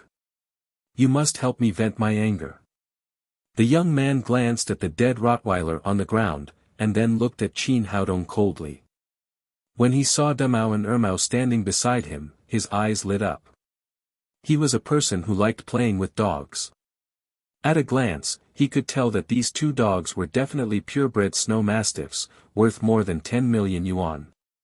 At the same time, the 6 bodyguards behind him also saw Damao and Ermao. They only heard that there were 2 big dogs, but they didn't expect that they were 2 fierce Tibetan mastiffs. Even though they all had weapons in their hands, they still couldn't help but feel nervous. They all gathered together and tightly gripped the wooden sticks in their hands. In contrast, the young man was much calmer. Police the rod was his biggest reliance. Even the fiercest dog could not withstand 500,000 volts of high-voltage electricity. Seeming to feel the hostility of these people, the mane on Damao and Ermao's neck stood up, and they roared like thunder. The young man took 2 steps forward and said to Qin Haodong, "Boy, you have guts. You killed my dog and dared to bully my wife." Qin Haodong said lightly, "Your dog has gone crazy and bites people everywhere. It's right to kill it. Your wife is unreasonable. She's not as good as that dog. I'll help you teach her a lesson." The young man cried, "Boy, who gave you the courage? How dare you talk to me like this? Do you know who my father is? You have to ask your mother who your father is. Anyway, it's not me." Qin Haodong didn't like this kind of bully young man at all. He simply said, "I don't have time to waste with you. Tell me, what do you want to do?" The young man was so angry. If it weren't for Damao and Ermao, he would have rushed over to teach Qin Haodong a lesson. "Boy, no matter what the reason is, you have to pay for killing my dog." He shouted angrily, "I'll pay 500,000 yuan for killing my dog. I'll pay 500,000 yuan for overturning my car and bullying my wife. That's 1 million yuan in total." Qin Haodong sneered and said, 1 million yuan. Why don't you rob a bank?" He had always blackmailed others. The guy in front of him even wanted to blackmail him. The young man's expression suddenly changed and he said, "I also know that you can't get 1 million yuan. Well, you killed my dog and you compensate me for your 2 dogs." This guy really had a good plan. He even had an idea about Damao and Ermao. Qin Haodong sneered and said, "Are you sure you want to do this?" In the young man's view, Qin Haodong was afraid of him. He shouted arrogantly, "Of course I'm sure. Give me your 2 dogs, and I'll let it go. Otherwise, I'll destroy you." "Well, I'll give them to you if you want," Qin Haodong said and waved his hand. Damao and Ermao had been ready for a long time. After receiving the master's order, they immediately roared and rushed to the young man like 2 lions. The young man had an electric in his hand. Police, he shouted to the bodyguards, "Hurry up and stop them."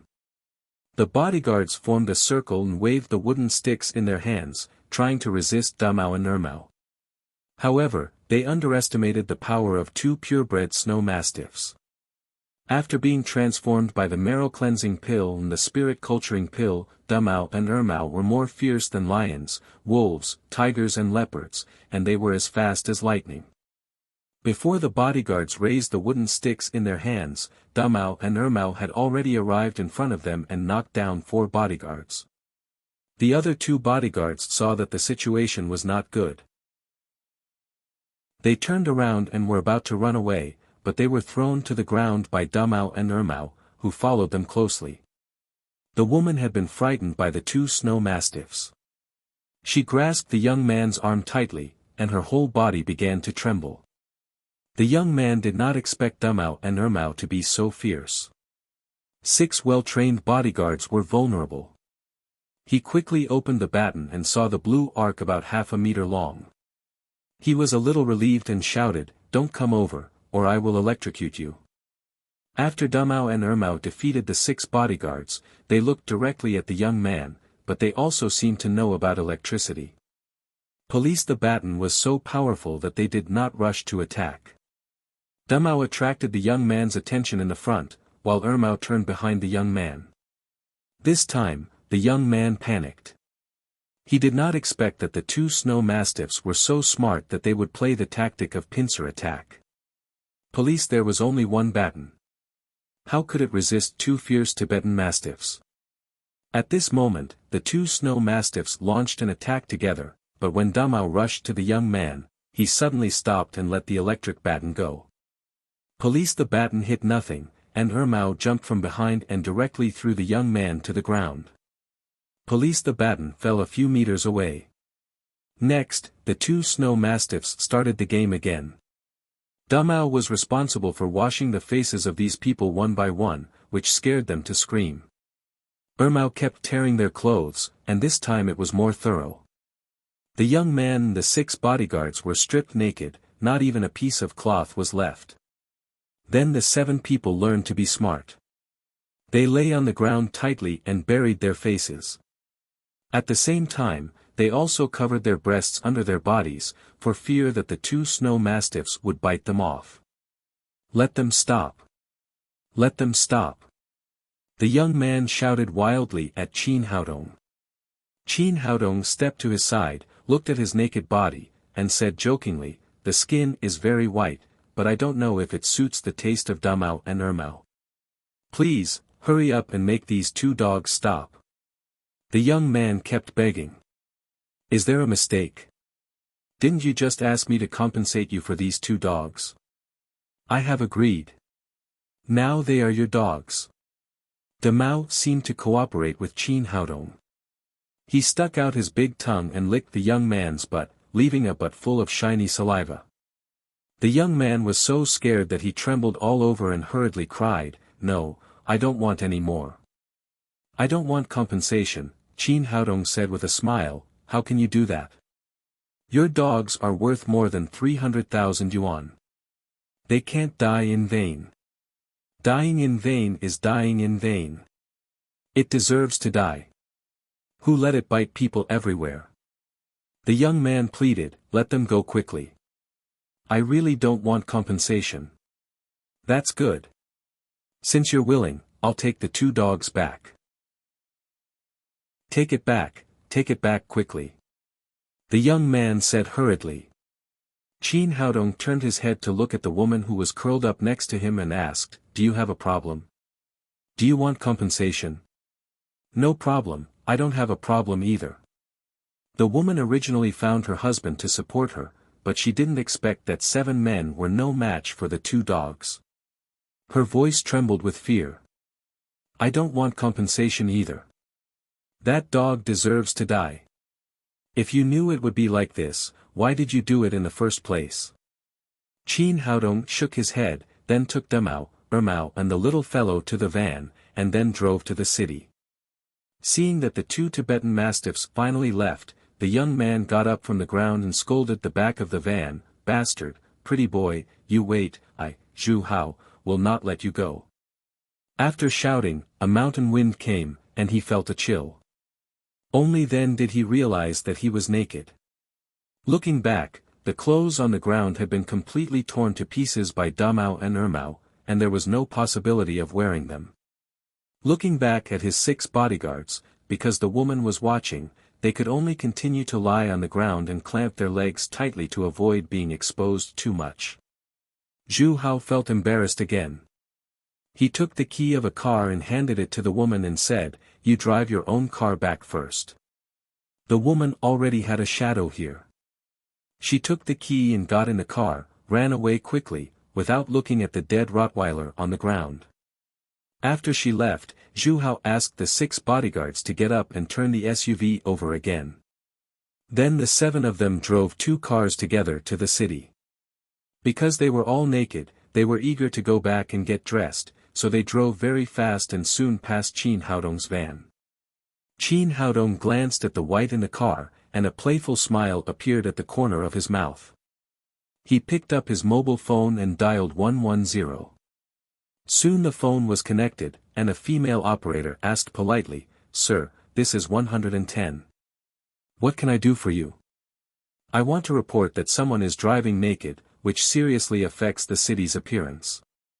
Now it is on the outer ring road, and the license plate number is, Zhu Hao, who was driving all the way, suddenly found that there were policemen blocking the car in front of him. He wanted to rush over, but the road ahead was completely blocked, and there was no possibility of breaking through. He had no choice but to stop the car. Several policemen came to the window and said, "Someone reported you for indecent behavior. You are driving naked. Now come with us." Zhu Hao understood what was going on. He gritted his teeth and shouted, "Pretty boy, you dare to trick me. I will not spare you." Chapter 243. After teasing Zhu Hao, Qin Haodong took the little fellow directly to Daddy's security company.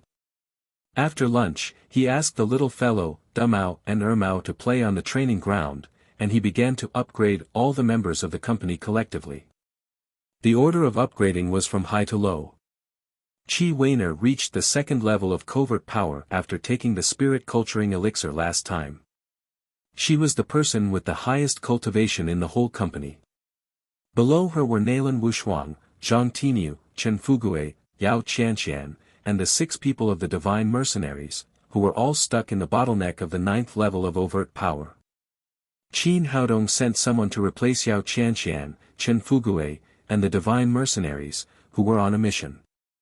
He gathered everyone in the underground warehouse and began a collective closed-door training. First, he asked Qi Weiner to sit cross-legged and gave her a spirit-strengthening elixir. Everyone was silent, and their eyes were focused on Qi Weiner's delicate cheeks. They wanted to see the effect of this elixir. Generally speaking, after the cultivation reached the covert power, every level was a huge threshold. She had just broken through, so it was very difficult for her to break through again. But with Qin Haodong, the medical sage, all kinds of high-level elixirs emerged one after another, and the breakthrough seemed to become very simple. 5 minutes after taking the spirit-strengthening elixir, Qi Weiner's breath began to rise gradually. 20 minutes later, it reached the peak with a bang. She broke through the 3rd level of covert power. Qin Haodong nodded. It seemed that the effect was good. He asked Qi Wan to consolidate her cultivation, and then gave Nailan Wushuang and the others 2 elixirs, a foundation-building elixir and an energy-enhancing elixir. Half an hour later, Nailan Wushuang broke through first, and then others also broke the bottleneck of the 9th level of overt power and reached the level of covert power. Qin Haodong was not satisfied with this. After letting them spend an hour to consolidate their cultivation, he took the spirit-strengthening elixir again. Originally, this kind of continuous breakthrough was very risky, but with the protection of Emperor Green Wood, there was no possibility of Qigong deviation. In the process of breakthrough, Zhang Tinyu had a little deviation, but it was soon corrected by Qin Haodong, who redirected the chaotic genuine Qi back to the right track. After another hour, Nailan Wushuang and the others all reached the 2nd level of covert power. From now on, Daddy's security company had more than a dozen masters above covert power. Even if all the masters of covert power in Jiangnan City were gathered together, they would not be as many as here. Not to mention their collective breakthrough and upgrade, the small yard of Lu Yage's house was very lively at the moment. It was so noisy that the threshold was almost broken by people. After Lu Yage and the cripple spread the news of the blood revival elixir in advance, more than 30 people came in the morning. These people had either seen Qin Haodong's magical medical skills last time or were brought here by them. Many people who got the news chose not to believe it. In their opinion, it was a joke that Chinese medicine could cure leukemia completely. It was impossible. After Lu Yage announced the price and requirements of the blood revival oral liquid to everyone, she officially began to sell the medicine. The first one to buy the medicine was Ma Sanbao. He had witnessed the magic of Qin Haodong's medical skills and the magic effect of the cripple, so he trusted the medicine created by Qin Haodong the most. After paying 2 yuan for the medicine and a deposit of 500 yuan, he hurriedly took a bottle of blood revival oral liquid and drank it up. Others were not in a hurry to buy the medicine, but waited to see the effect of Ma Sanbao's medicine. 5 minutes later, Ma Sanbao's spirit was getting better and better. The whole person seemed to be 10 years younger. His pale face was rosy, and several obvious lumps on his body had disappeared. He cried excitedly, "I'm all right. I'm really all right. Hurry up and buy it. The medicine developed by the medical sage is absolutely effective. If you don't believe the medical sage, you are a fool. I'm going to the hospital to have a blood test now." After that, he ran out of the yard and rushed to Jiangnan Hospital. With him as a living advertisement, people in the yard couldn't wait to buy the blood revival oral liquid. The medicine was only 2 yuan in total. They couldn't buy it at a loss, nor could they buy it at a loss. They were just afraid that they would eat other diseases. Now that they saw Ma Sanbao was full of energy, they had no more worries. Soon, more and more people took the blood revival oral liquid. These people couldn't help but shout excitedly. Those who had a fever stopped and the lumps on their bodies disappeared. Those who had been weak were now full of vigor. Everyone rushed to the hospital to have a blood test. On the way, they took out their mobile phones to call their friends. "Third brother, come quickly. The blood revival oral liquid is real. I just drank it. Now I feel very good. I'm going to the hospital to have a blood test. Second uncle, the results of my blood test came out. Guess what? All the indicators have returned to normal. I'm all right. I'm a healthy person now. Come quickly, or the oral liquid will be sold out. Tai Zi, the medical sage's medicine is really good. I've not only drunk it, but also had a blood test. All the blood indicators have returned to normal. I'm all right. I tell you, there are only 100 blood revival oral liquid. If you come late, you'll miss this once-in-a-lifetime opportunity." Under the promotion of many physical advertisements, a large number of leukemia patients swarmed to Lu Yage's home. Fortunately, there were Ma Sanbao and other cured patients to maintain order, otherwise it would be really chaotic. In the general manager's office of Wilson Pharmaceutical Company, Huang Weili was pacing back and forth. When he thought of the 2 million yuan he had lost, he felt a pain in his heart. He was determined to find a way to earn the money back. Just then, a little punk with a shaved head ran in from outside. "Boss, something happened. Something big happened." The little punk said breathlessly. "Look at you. Haven't you learned to calm down after following me for so long?" Huang Weili suddenly thought of something and said excitedly, "What's the big deal? Did you find out where Lu Yage hid the goods?" After he came back that day, he was still not reconciled. He had arranged several little punks to take turns to keep an eye on the vicinity of Lu Yage's home. As long as they found something, they would report to him immediately. "No, it's not about the goods." The little punk's breathing finally calmed down a little. "Then what the fuck is the big deal?" Huang Weili said with a disappointed face. He now dreamed of being able to find out Lu Yage's goods and then receive a bonus from the headquarters to make up for the 2 million yuan he had lost. "Boss, Lu Yage's family is selling medicine." Huang Weili said angrily, "Are you out of your mind? You say there is no news, and now you say you are selling medicine. Do you have medicine or not?" The little punk said, "Boss, I don't mean that. Lu Yage is selling a kind of traditional Chinese medicine that can cure leukemia." Huang Weili looked at the little punk with disdain and said, "Are you drunk? How could he spout such nonsense? Leukemia can't be cured in the world. How can there be a cure? Traditional Chinese medicine can't cure it." The little punk said eagerly, "Boss, it's true. I heard that the medicine developed by the young man known as the medical sage can really cure leukemia." Huang Weili became more and more impatient and said, "The more you talk, the more excited you are, right? You don't have leukemia. How do you know it works?"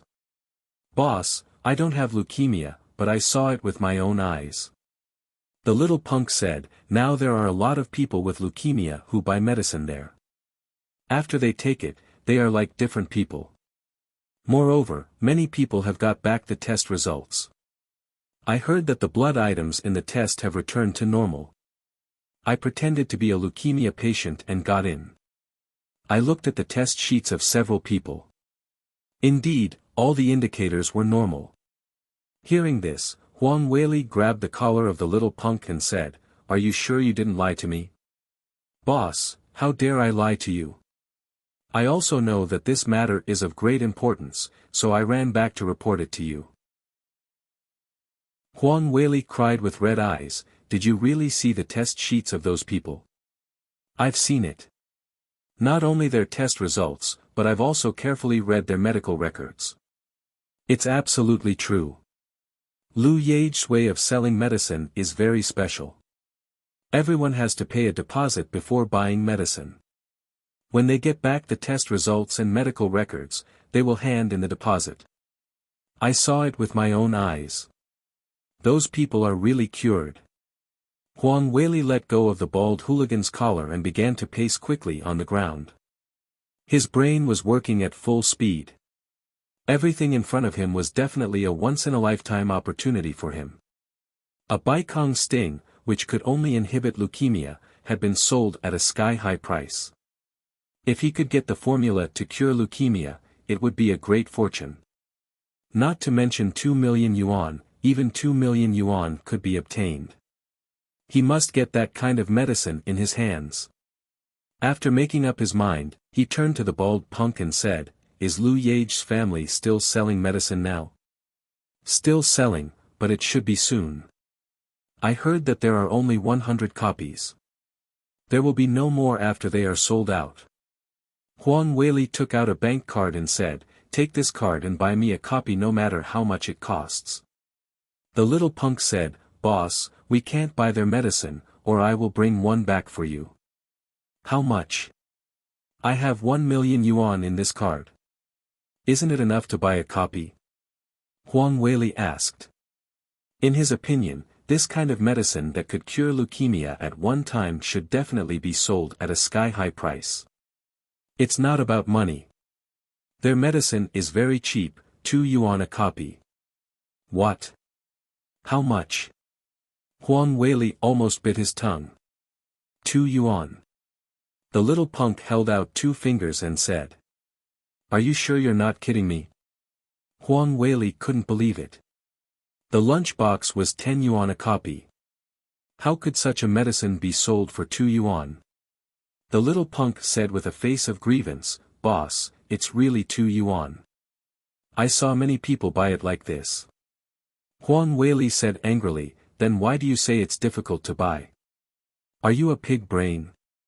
Why don't you bring back a few copies?" "Boss, it's not about money." The little punk said, "They ask everyone to take out their own leukemia cases and drink it on the spot. No one is allowed to take it away. That's it." Huang Weili thought for a moment and said, "No matter what, you have to get me a copy of that medicine. As long as you get 1 copy, I will reward you 20,000 yuan. Hearing the 20,000 yuan bonus, the little punk's eyes lit up, but then he said disappointedly, "Boss, I really can't buy it. I don't have a leukemia case, and people ask to drink it on the spot. I'm not allowed to take it back unless I rob it." "Then let's go rob them. Anyway, you have to get it back for me, or get out of here." Huang Weili said, "If you can't do it alone, call a few more people." "I don't care what you do, you have to get me a copy of the medicine." "Okay, boss, I'm going." The little punk left the general manager's office, then called a few associates and hurried to Lu Yage's home. Chapter 244. In Lu Yage's home, the sales of the blood revival oral liquid in the morning were not too hot. At the beginning, everyone was in a wait-and-see state, so only 30 or 40 bottles were sold in the morning. But as more and more people got the blood test reports, leukemia patients who got the news swarmed in. After noon, the whole small courtyard was full. Fortunately, Ma Sanbao, the lame man, and others did not leave. They stayed with Lu Yage to maintain order. They collected the deposit and checked the medical records. It was in good order. The number of blood revival oral liquid was limited. Soon, there was only one bottle left. At this time, a bald patient wearing a big mask came to Lu Yage. He gave Ma Sanbao a deposit of 500 yuan and 2 yuan for the medicine. Then he gave the medical record in his hand to the lame man and reached out to Lu Yage to get the medicine. Cripple took the medical record book. He thought that this was the last one and wanted to call it a day. However, he suddenly realized that something was wrong. This medical record book was much newer than the others. When he opened it, the date was clearly from today, and the cause was a cold. No, this medical record is fake. The lame man cried to Lu Yage, "You can't give him medicine. This man is a liar." Lu Yage had handed the medicine to the bald patient at this time. Hearing the lame man's cry, she was slightly stunned. She did not expect this to happen. At that moment, the bald patient snatched the glass bottle from her hand, turned around, and ran. He was the bald gangster sent by Huang Weili to grab the medicine.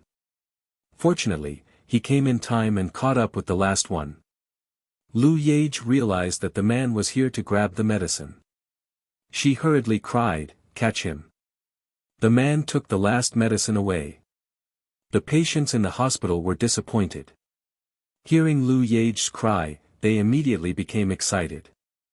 The last medicine was taken away. As long as they got it back, it was likely to be their own. "Catch the bald man and get the medicine back." Amidst the roars and shouts, the crowd pounced on the bald-headed hooligan. However, the guy was prepared. Under the cover of several accomplices, he quickly rushed out of the yard, jumped on a motorcycle that was running, and ran away. The people in the courtyard cursed at the back of the gangster, but there was nothing they could do. The medicine in Lu Yage's hand was completely sold out. The patients in the hospital were happy to buy the medicine. Those who didn't buy the medicine stamped their feet and beat their chests, regretting that they didn't believe it at the beginning. Although the medicine had been sold out, these people still gathered in the yard and were reluctant to disperse for a long time. The cripple sorted out the medical records and test sheets in his hands and handed them to Lu Yage. He sighed and said, "It's a pity that one of the pills was stolen. Now there are only 99 medical records and laboratory results." Lu Yage said, "When Dr. Qin comes, I will explain to him. It should not have much impact. Plus your share, there are exactly 100. Ma Sanbao cursed, "I don't know where this grandson came from. It's not good to rob, but he wants to rob the medicine." Lu Yage said, "Although Dr. Qin only sells this medicine for 2 yuan, if you take it to the black market, people will fight for it for 200,000 yuan. It's normal for some people to think about it. I was too careless and failed to live up to Dr. Qin's expectations." At this point, a hint of guilt appeared on her face. The cripple said, "It's my fault. I didn't check his medical records in time. It was too late when I found it." Just as they were blaming each other, there was a noise outside the courtyard. 7 or 8 reporters carrying long and short cameras came in. When they learned that Lu Yage was in charge, they immediately surrounded her. It turned out that a reporter named Lu Haiyang had gone to the hospital to take blood tests. He happened to meet a large number of leukemia patients who had been re-examined after being cured. When he learned that there was a medicine that could cure leukemia, his keen professional sense made him realize that this was a heavyweight news. Therefore, he didn't care about seeing a doctor. He immediately reported to the leader of his unit and then came here with his colleagues and interview equipment. When he arrived here, he found that he was not the only one who got the news. Reporters from several other news media units also rushed here. Lu Haiyang asked first, "Miss Lu, I want to ask you. Did you just sell a medicine that claimed to cure leukemia?" Lu Yage used to be a top graduate of the Jiangnan Institute of Foreign Languages. She had been a translator for many years, so she was no stranger to reporters. At the same time, she was very sensitive. She didn't know if Qin Haodong was willing to be interviewed by reporters or if he was willing to expose the blood revival oral liquid to the media. She hesitated and didn't answer this question. However, the cripple didn't think so much. He was very grateful after being cured by Qin Haodong. At this time, when he saw a reporter interview him, he immediately wanted to make Qin Haodong famous. He rushed to say, "Yes, we just sold 100 portions of the blood revival oral liquid. It was given to us by the medical sage." Seeing that the cripple had spoken, Lu Yage couldn't stop him. She could only let him go on. Lu Haiyang continued to ask, "Sir, can this blood revival oral liquid really cure leukemia? Everyone knows that leukemia is an incurable disease. Is this a hype?" Hearing someone questioning Qin Haodong, the cripple was immediately unhappy. He said with a sullen face, "Leukemia can't be cured because you haven't met the medical sage. If you had met him earlier, you would have been cured. Leukemia is just a piece of cake in the eyes of the medical sage." At this time, another reporter asked, "Sir, who are you? Why do you always speak for the medical sage? Who is this medical sage? You are a reporter. Why don't you even know the medical sage? Haven't you seen the news that the medical sage cured old Maldini some time ago?" The cripple despised the reporter and continued to say, "The medical sage is Dr. Qin. Although he is only in his 20s, his medical skills are absolutely unparalleled. As for why I speak for him, it is because he cured my illness. He not only cured my leukemia, but also cured my leg that had been lame for more than 10 years. From a professional point of view, what a reporter wanted was news points and click-through rates." At this time, another reporter said, "Sir, I think what you said is a little too outrageous. Is the medical sage so magical? Could it be that you're a shill for him?" This question, which was similar to a provocation method, immediately aroused the lame man's anger. He said angrily, "How could I be a shill? Today, the medical sage sold 100 portions of the blood revival oral liquid and cured 100 leukemia patients. Ask them if these people are shills. The medical sage is not a shill. The medical sage is our savior. You are not allowed to insult him. Dr. Qin is the best doctor in Wuxia. His medical skills are unparalleled. He is a medical sage. Dr. Qin is a really good doctor. He has a benevolent heart. Long live Dr. Qin." These cured patients were really grateful to Qin Haodong. Not only had he cured their leukemia, but he had also only charged 2 yuan for a portion of medicine. For them, he was a life-saving living bodhisattva. For a time, the cheers of "Long live" were earth-shattering and resounding through the sky.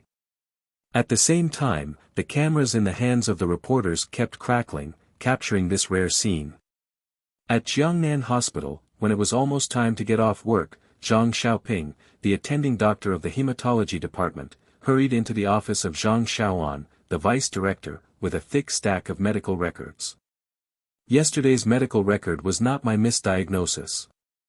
Someone really can cure leukemia," Zhang Xiaoping said excitedly.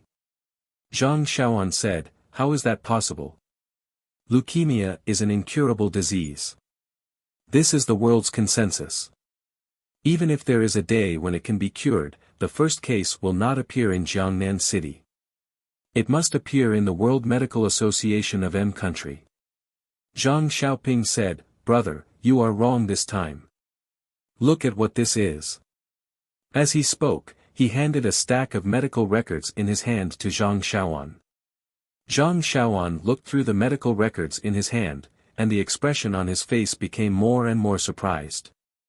Finally, he said, "So many leukemia patients were cured at one time. Is this true? Is there something wrong with the computer program?" "Absolutely not." Zhang Xiaoping said, "First of all, I have seen the patients in these cases. They are really in good spirits, no different from normal people.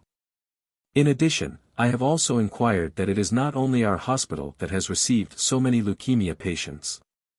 For example, the Central Hospital and the Chinese Medicine Hospital have also received many similar cases. They all suffered from leukemia in the early stage, and now they are cured at one time. So this is not a problem with our computer. My God! Who the hell is this? He cured so many leukemia patients at one time. Is it a world-famous expert who came to Jiangnan City? Zhang Xiaoan raised his hand and patted his head, which was a little swollen because of the excessive shock. He asked, "Have you ever found out what is going on? How many leukemia patients have been cured? Which hematology specialist did it this time?" Zhang Xiaoping said, "Brother, you are wrong again this time. I have inquired about it. It is a young Chinese medicine practitioner in his 20s who cured these leukemia patients. His name is Qin Haodong. He has just invented a new medicine called blood revival oral liquid. As long as the patients take this medicine, they will be cured immediately." According to those patients, Qin Haodong only sold 100 portions of blood revival oral liquid today. All patients who have taken this medicine have been cured 100% of the time. That is to say, this medicine has no risks and the cure rate is very high. Oh my God, how is this possible? How is this possible? Zhang Xiaoan was so shocked that day. As an expert in Western medicine, he had never been optimistic about Chinese medicine. He did not expect that Chinese medicine would teach him a lesson today. He had magically developed an effective medicine to cure leukemia. After calming down, he said, "Take your things and come with me to see the dean." Zhang Xiaoping did not respond for a moment. He asked in astonishment, "Brother, is it necessary to report this to the dean?" Zhang Xiaoan said, "Are you stupid? Don't you see how important this is? As long as we can invite the doctor named Qin Haodong to our hospital, or buy his formula and apply for a patent, then our Jiangnan hospital will develop from then on. We can become the world's top hospital by treating leukemia patients alone." Yes, why didn't I think of that? Zhang Xiaoping patted his head and said, "Brother, you can be the deputy dean, and I can only be an attending doctor. I really don't have a big picture."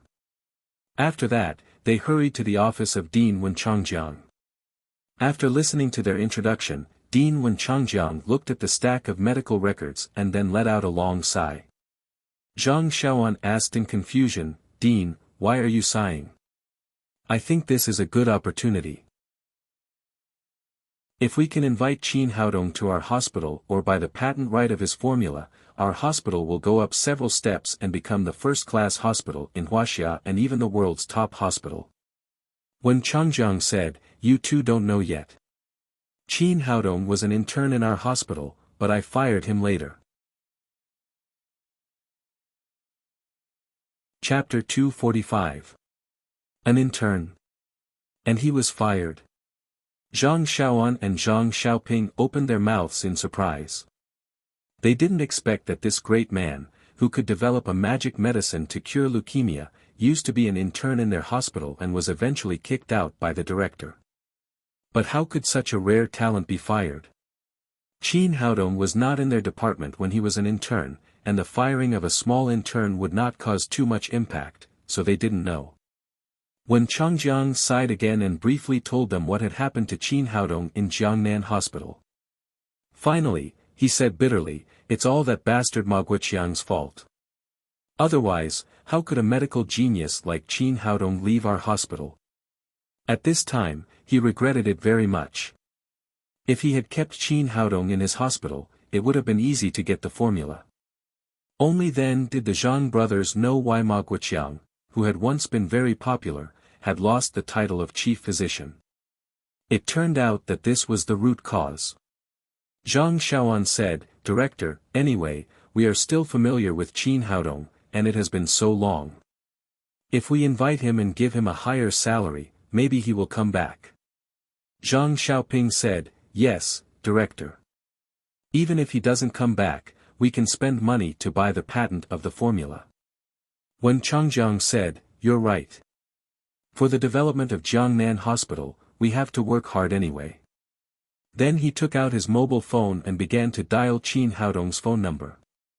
Last time Qin Haodong's surgery cured old Maldini's tumor, he realized that this young man had a promising future. He asked Pan Gaofeng, the director of the sanitary bureau, for Qin Haodong's phone number. It came in handy today. However, after a long time, the signal on the phone could not be connected. "What's wrong, director? Can't you get through?"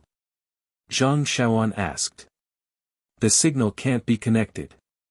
Maybe he turned off his phone."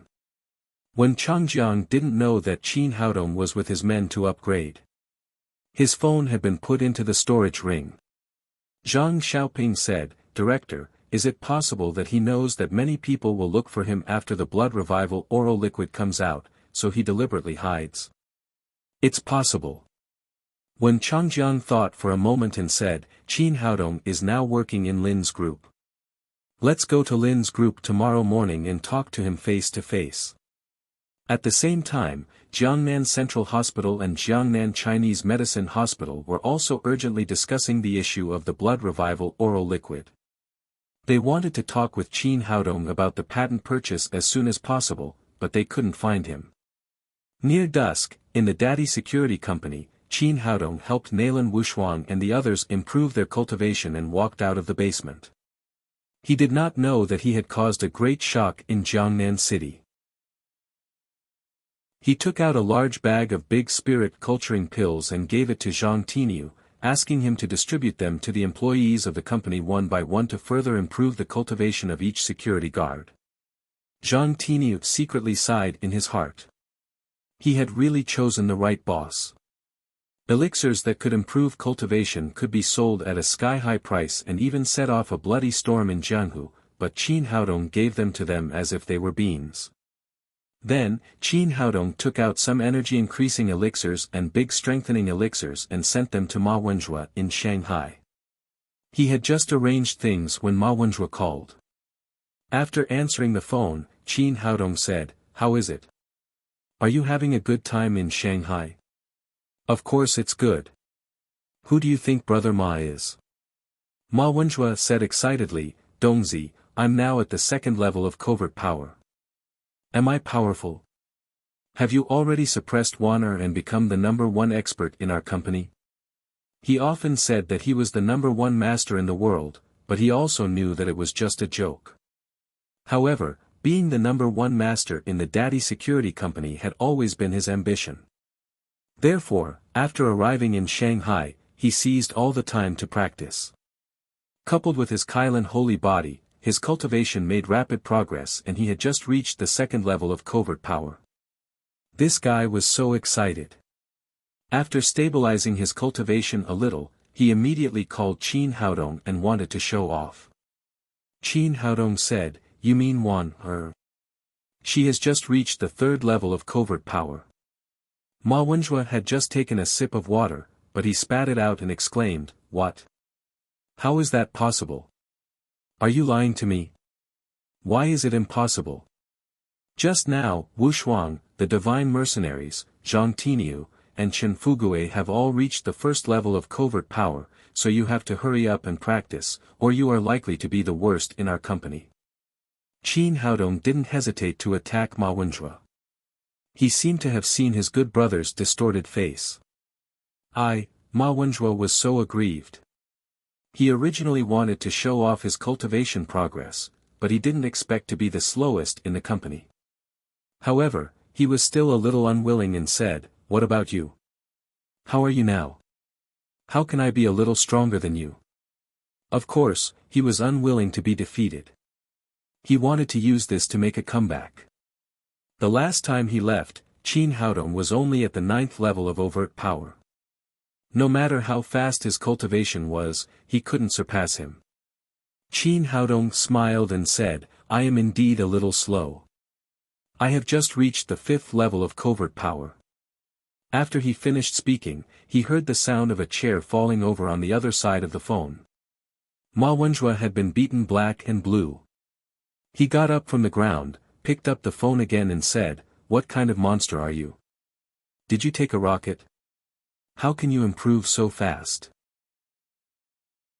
Qin Haodong said, I just refined a new batch of elixirs. I have sent someone to send them to you. It is estimated that you will receive them tomorrow morning. At that time, you can at least improve by one level. Ma Wenjue knew why everyone had improved as a whole. It was not because their qualifications were better than his, but because of Qin Haodong's elixirs. He said excitedly, that's great. You are my good brother after all. I don't care if you surpass me. I can't let one surpass me. Hurry up and practice. Don't be busy with girls all the time. Otherwise, you may really become the worst in our company. My brother Xiao Ma is very talented. How can he be the worst? Just wait for me to surpass you, scum. The two men quarreled for a while and then hung up. After everything was done, Qin Haodong took his daughter and Dumao and Ermao to Lu Yage's house. After seeing him, Lu Yage said guiltily, Dr. Qin, I'm sorry. I didn't do what you asked me to do. What's wrong? Didn't you sell the elixirs? Qin Haodong asked in astonishment. In his opinion, the effect of the blood revival oral liquid was amazing, so it should sell very well. No, the elixirs sold very well. They were sold out soon, but one was robbed. I only have 99 recovered medical records in my hand now. Lu Yage said as she sent the medical records in the file bag to Qin Haodong. Oh. It doesn't matter. It's not a big deal to lose one. Qin Haodong comforted Lu Yage and said, how could someone rob the elixirs? Do you know who did it? Lu Yage told him about the bald gangster who pretended to be a leukemia patient and robbed the blood revival oral liquid. Finally, she said, I don't know that person, but later I heard from others that I had seen that person in Wilson Company. He was a gangster under Huang Weili. Huang Weili, this guy is quite fast. Qin Haodong smiled but didn't care. Once the blood revival oral liquid went on the market, it would inevitably attract the attention of Wilson Company. This was what he had expected, but he hadn't expected it to come so fast. Lu Yage said worriedly, Dr. Qin, I guess Huang Weili must have a bad idea. The reason why he sent people to rob the elixirs is to study the blood revival oral liquid. The laboratory of Wilson Company is very powerful. If the formula is cracked by them, your loss will be great. You'd better take the formula and apply for a patent. I used to have a classmate who worked in the patent office. Do you want me to contact him? Qin Haodong smiled confidently and said, no need. Let them play with it. No one in the world can crack my formula. What a joke. How could the elixir refined by Emperor Green would be so easily deciphered by others? No matter how advanced their instruments were, it would not work. Oh. That's a relief. Lu Yage breathed a sigh of relief. When she learned that the stolen blood revival oral liquid was likely to cause the formula to be cracked, she had been worried about it. Now she was relieved. After putting away the medical records, Qin Haodong asked, Sister Lu, Nyonyo has been cured. What are you going to do next? Lu Yage said, I haven't thought about it yet, but I'm going to take care of Nyonyo and go to school first, and then find a job. Qin Haodong said, I'm going to set up a pharmaceutical company soon. Come and help me. Through these 2 days of observation, he still appreciated Lu Yage very much. This woman seemed to be weak but had a firm character. Moreover, she was cultured, smart, and capable of handling affairs. She would definitely be the best assistant to Lin Momo if she was trained well. That's great. Thank you, Dr. Qin. Lu Yage was overjoyed and said. She had been taking care of the sick Nyonyo at home for 2 years. Her resume was blank, so it was very difficult for her to go out and find a job. Well, that's settled. You should arrange your family as soon as possible. Wait for my call. I should go to work soon. Then Qin Haodong returned to Lin's villa with 99 medical records. Lin Momo had already gotten off work. When she saw Qin Haodong enter the house, she said excitedly, "Today, the board of directors has preliminarily agreed that as long as you can provide evidence that the blood revival oral liquid can completely cure leukemia, the company will agree with your proposal and give you 51% of the shares." "No problem. The evidence is all here." Qin Haodong gave Lin Momo the 99 medical records he had just retrieved, plus the lame man's one. "Great. With these things, the board of directors will definitely approve it," Lin Momo said excitedly.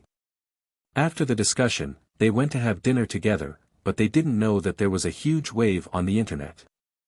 In the era of new media, the speed of news was amazing, almost synchronized with the events. After interviewing the lame man in the afternoon, the reporters immediately posted the materials in their hands on the internet. They all raced against time to beat other colleagues and win the first time to break the news. The medical sage has made a move again. He has miraculously cured leukemia patients, benefiting Wuxia. Chinese medicine shines again. Leukemia patients can be completely cured, creating the first miracle in the world of medicine. The blood revival oral liquid can completely cure leukemia. It only costs 2 yuan each. The doctor's benevolence illuminates people's hearts. For a time, similar news dominated the headlines of major media websites. Then, some patients who had been cured came forward to talk about their personal experiences of being cured by the blood revival oral liquid. At the same time, they expressed their infinite worship and admiration for Qin Haodong, the medical sage. His photos could be seen everywhere on major websites. However, soon there were voices of opposition. All kinds of posts questioning Qin Haodong's falsification emerged like bamboo shoots after a rain. Chapter 246. The declining traditional Chinese medicine is so shameless that it made up fake news about the cure of leukemia. Leukemia is an unconquerable problem in the world. Do you believe it? I don't believe it. A young Chinese medicine practitioner calls himself a medical sage and spends money to hype up the cure of leukemia. Where is his bottom line? After these posts came out, they immediately aroused strong opposition from the supporters of traditional Chinese medicine and the patients who were cured by Qin Haodong. From the beginning to the end, both sides attacked each other and cursed each other. They quarreled on the internet. Zhu Hao and his 6 bodyguards were taken to the police station by the police. Finally, they used a lot of connections to get away.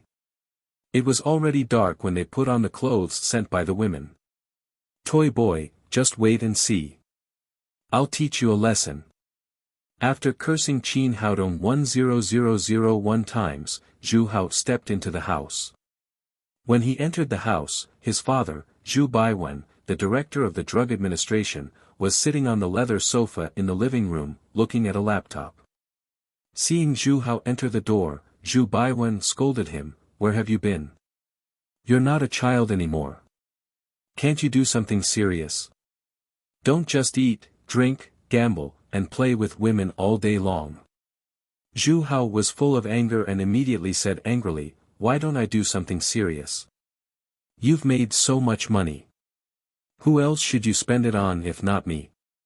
Besides, I've made a lot of money for you these years." Zhu Baiwen said angrily, "If it weren't for me, who would give you money?"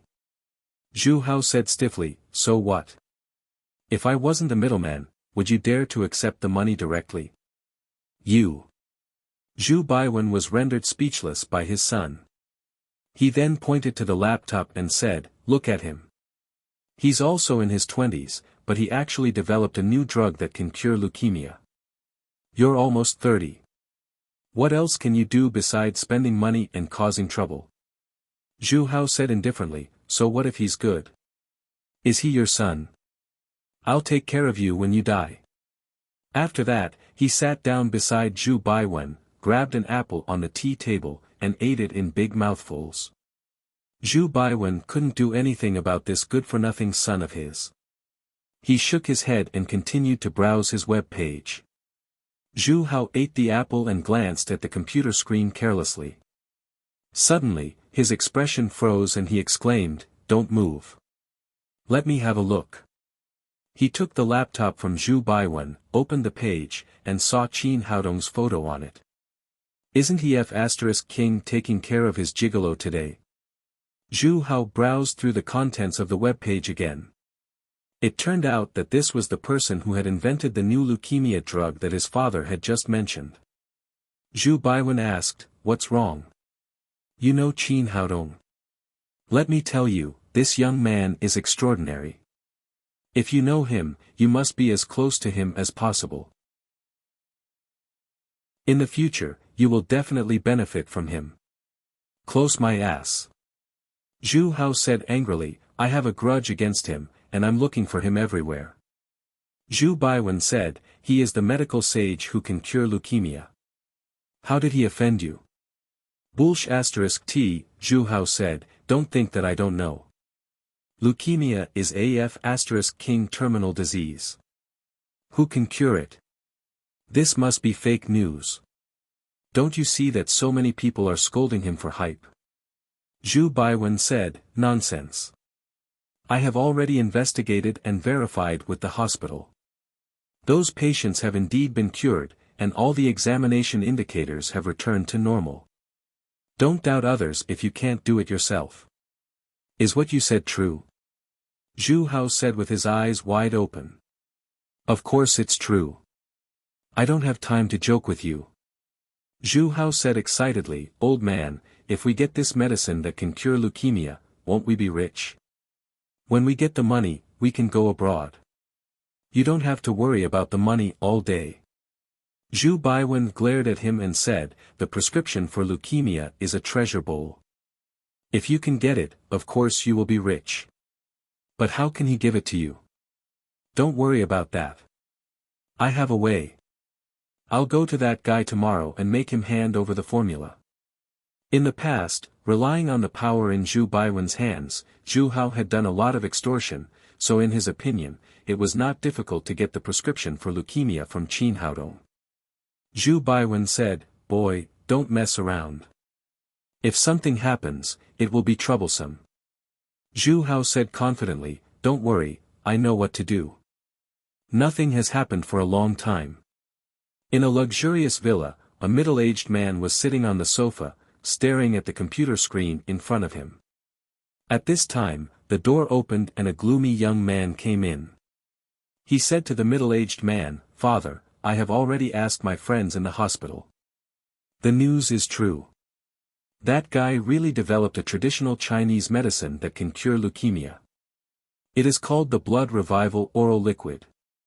A total of 99 bottles of Blood Revival Oral Liquid were sold today.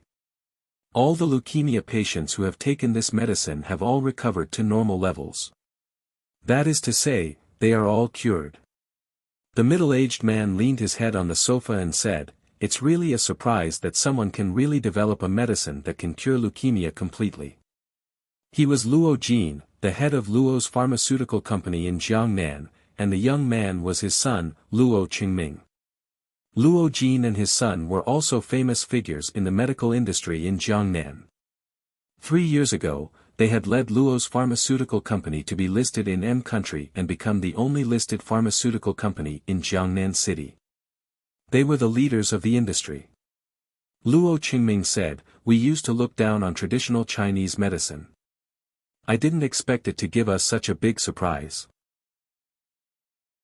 We can really overcome the difficulty of leukemia with some grass roots, bark, and rotten leaves. A good cat is a good cat that can catch mice. It doesn't matter whether it's traditional Chinese medicine or Western medicine. It can cure diseases and make money for us. This traditional Chinese medicine formula is a golden hen that can lay eggs." Luo Jin suddenly sat up from the sofa and said with his eyes shining, "The formula of the Blood Revival Oral Liquid is in the hands of that young Chinese medicine practitioner. As long as we can get it, Luo's pharmaceutical company will soar in our hands and be unstoppable." Luo Qingming said gloomily, "Father, why don't I take someone to tie him up now? As long as he enters our Luo's group, I don't believe that he won't tell us the formula. You should change your way of thinking. Don't think about fighting and killing all day long. Luo Jin said, although our Luo's group started from the underworld, we are now serious businessmen. Luo's pharmaceutical company is also operating in a completely legal way. It's not easy to change from a black to a white. Now that we're clean, we can't go back to being black. Besides, I don't know how many eyes are staring at that young Chinese medicine practitioner now. If you tie him up today, you will be arrested by the Public Security Bureau tomorrow. Luo Qingming said, what are we going to do? Luo Jin said, go through the normal channels first. Tomorrow, you will talk to the young Chinese medicine practitioner. You can either cooperate with him to invest or buy the patent right of his formula. If it doesn't work, you can consider extreme measures. If we negotiate with him, what's our bottom line? Luo Jin said, if it's a joint venture, we can let him invest with his technology. As for the equity, we can even give him more than 50%. Luo Qingming said eagerly, Father, how can we do that? In any case, we have to achieve absolute control. Otherwise, the company will not be under our control in the future. You're wrong. Luo Jin waved his hand and said with a scheming look, as long as he cooperates with us, no matter how many shares he controls, the company will be in our hands in the end. He is a young Chinese medicine practitioner who knows nothing. Can he manage the company by himself? So the most important thing now is to get his formula. As long as we have the formula, he may suddenly have a car accident one day. Speaking of this, Luo Jin laughed sinisterly. He used to be an underground hero in Jiangnan City, even earlier than Long Haisheng. Although he later became a businessman, he still couldn't get rid of the gangster mentality. I understand, Father. You are far-sighted. Luo Qingming nodded repeatedly, but he said, if he doesn't cooperate with us and asks to sell the formula at once, what's our bottom line? 2 billion. If he is willing to sell the formula, we can pay 2 billion yuan at most. 2 billion yuan is too much, isn't it? How many female stars can he sleep with? How many luxury cars can he buy with that? Luo Qingming said painfully. You're still too short-sighted. You have to look at everything in the long term. As long as we get the formula of this medicine, we can do some publicity, and the company's stock will rise more than that amount in the stock market. I see, Father, Luo Qingming said. It's good that you know. Go to negotiate with Qin Haodong tomorrow. No matter how we cooperate, no matter what method you use, you must get the formula. After discussing the details, Luo Qingming left the room. Luo Jin poured himself a glass of red wine and took a sip. His face was full of uncontrollable excitement, as if he had seen the hope of success. He didn't know that Luo Qingming didn't intend to pay 2 billion yuan for the formula at all. In Luo Qingming's opinion, since he could get the formula by other means, why should he pay for it? In any case, he couldn't give up such a large sum of money. In the Jiangnan branch of Wilson Company, a middle-aged fat man in a white coat stood in front of Huang Weili. He was Dr. Jiang Tao, the chief researcher of the company's laboratory. Huang Weili asked expectantly, Dr. Jiang, I heard that the test results of the liquid have come out. How is it? Can you decipher the formula?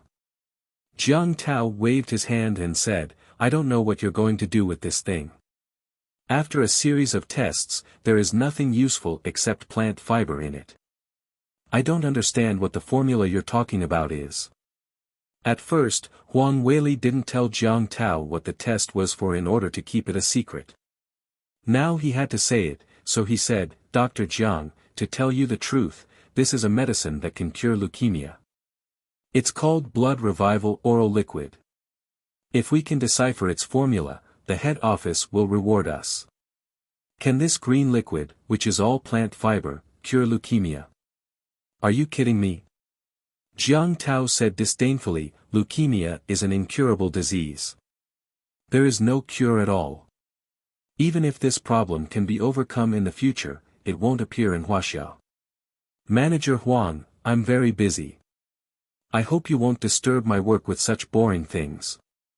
Huang Weili quickly said, Dr. Jiang, what I said is true. This liquid is really effective. It has cured many leukemia patients. However, Jiang Tao completely sneered at his words. Manager Huang, I'm really busy. I don't have time to waste on you. After that, Jiang Tao turned around and went back to the laboratory, leaving Huang Weili stamping his feet in anger. Chapter 247. He walked around on the ground twice. It was as if he had found a treasure house, but he couldn't find the key. The effect of the blood revival oral liquid had been verified in practice, so there was no problem. Since the researchers here couldn't crack the formula, he could only hand it over to the headquarters. In any case, as long as the blood revival oral liquid could be produced in large quantities, he would get a big bonus. Thinking of this, he took out his mobile phone and dialed Davis, the big boss of Wilson Company. The phone rang for a long time before a lazy voice said, You're disturbing me so early. Give me a good reason, or you'll die. Only then did Huang Weili realize that with the time difference between M Country and Huaxia, it was exactly 7 or 8 o'clock in the morning over there, and this big boss had the habit of sleeping late. Mr. Davis, I do have something very important to report to you. He said carefully, someone in Huaxia has developed a new drug to cure leukemia. Mr. Davis, I'm talking about a complete cure, not a remission. Now I've got a sample of this drug and I want to send it back to the company's headquarters. If the company can crack the formula of this drug, it'll be like having one more money printing machine. On the other side of the phone, Davis sat up from the bed and shouted at the phone, Huang Weili, are you sure today is not April Fool's Day? Mr. Davis, I wouldn't dare lie to you. I'm telling the truth. This medicine is called the blood revival oral liquid. Many people in Huaxia have been cured. Oh my God, how could this be? Davis slapped his big bald head hard. It was known that Constantine brought huge profits to Wilson Company every year, even accounting for more than half of the company's total profits.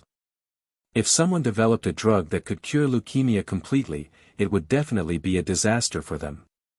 After taking a deep breath and calming down, he asked Huang Weili about the blood revival oral liquid. Huang, are you sure you're not lying to me? Didn't you tell me that traditional Chinese medicine is the most useless medical skill? How could they cure leukemia? Huang Weili said awkwardly, Mr. Davis, I don't know what's going on, but the blood revival oral liquid is really effective for leukemia. On the first day, 100 patients were cured. The cure rate is 100%. Davis said, send someone to send it to M City by plane as soon as possible. Remember to be quick. Don't waste too much time. As the big boss of a pharmaceutical group, he had calmed down a lot. He believed that with his company's scientific research strength, as long as he got the blood revival oral liquid, he would soon be able to decipher the formula and achieve mass production one step ahead of Huaxia. Yes, Mr. Davis. I'll arrange it now. Huang Weili hung up the phone and hurried to find his female secretary. He asked her to take half of the blood revival oral liquid and take the next flight to M Country. That night, the blood revival oral liquid had stirred up 1,000 ripples, which had shaken the entire pharmaceutical industry. The next morning, Qin Haodong and Lin Momo sent the little fellow, who had been absent for a long time, back to kindergarten, and then went to Lin's group to hold a board meeting. There was only one topic of the meeting, which was the establishment of a large-scale pharmaceutical enterprise by Lin's group and Qin Haodong. Qin Haodong introduced the situation of the blood revival oral liquid and distributed 100 medical records to the directors present. After seeing the real effect of the blood revival oral liquid, the vote was 100% approved by Qin Haodong's proposal. Zhao Zhongchen and his son also voted in favor of it. Although they had opinions about Qin Haodong, it did not prevent them from making money. After all, the effect of the blood revival oral liquid was obvious. Once it was built and put into production, it would be a treasure bowl. Colorful money would flow into their pockets continuously. Since the board of directors had unanimously approved it, Qin Haodong and Lin Momo signed a cooperation agreement. Lin's group would invest 2.5 billion yuan to control 49% of the shares, while Qin Haodong would invest 500 million yuan in technology to control 51% of the shares. At the same time, because Qin Haodong had absolute control, the new company used the name he proposed, Tangmen Traditional Chinese Medicine Company, Limited. The president of the company was still Lin Momo, who was also responsible for the establishment of the company. When forming the team of Tangmen Traditional Chinese Medicine Company, Qin Haodong proposed that Lu Yage be Lin Momo's personal assistant. Naturally, Lin Momo would not object. She immediately informed Lu Yage to come to work and start to work on the establishment of Tangmen Traditional Chinese Medicine Company. After the discussion, Qin Haodong became a hands-off boss again. Everything was handed over to Lin Momo. He went directly back to the infirmary to continue working as a healthcare doctor. As soon as he entered the room, he saw Wen Changjiang, the director of Jiangnan Hospital, chatting with Fatty Zhang, followed by Zhang Xiaoan and Zhang Xiaoping. Fatty Zhang was just a healthcare doctor who could not enter a regular hospital. When he saw the director of Jiangnan Hospital, he was busy making tea and chatting with the three people with a flattering face. Wen Changjiang had just picked up the teacup. When he saw Qin Haodong enter the door, he quickly stood up and stretched out his hands to greet him enthusiastically. "Dr. Qin, you're back."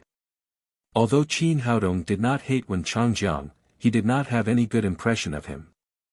It was easy for him to guess the purpose of his visit at this time.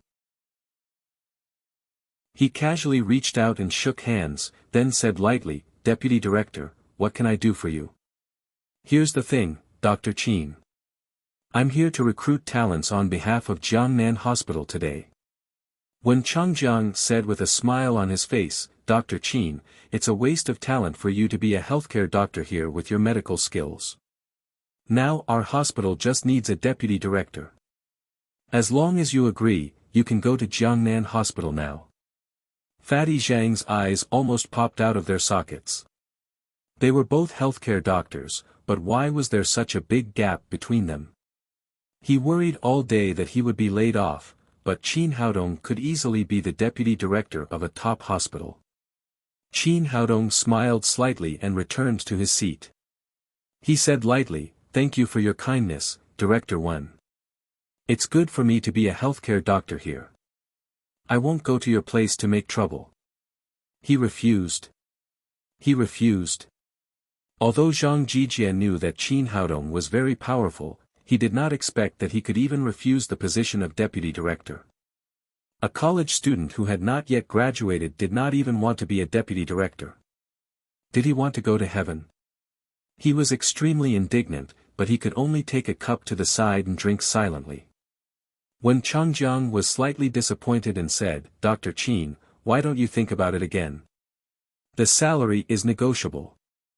Qin Haodong said, "Director Wen, I guess you didn't come here today to ask me to be the deputy director. If you have something to say, just say it. Everyone is very busy. Don't beat around the bush. There may be more people coming later." When Changjiang smiled embarrassedly and said, "Dr. Qin is a straightforward person. I'll get straight to the point.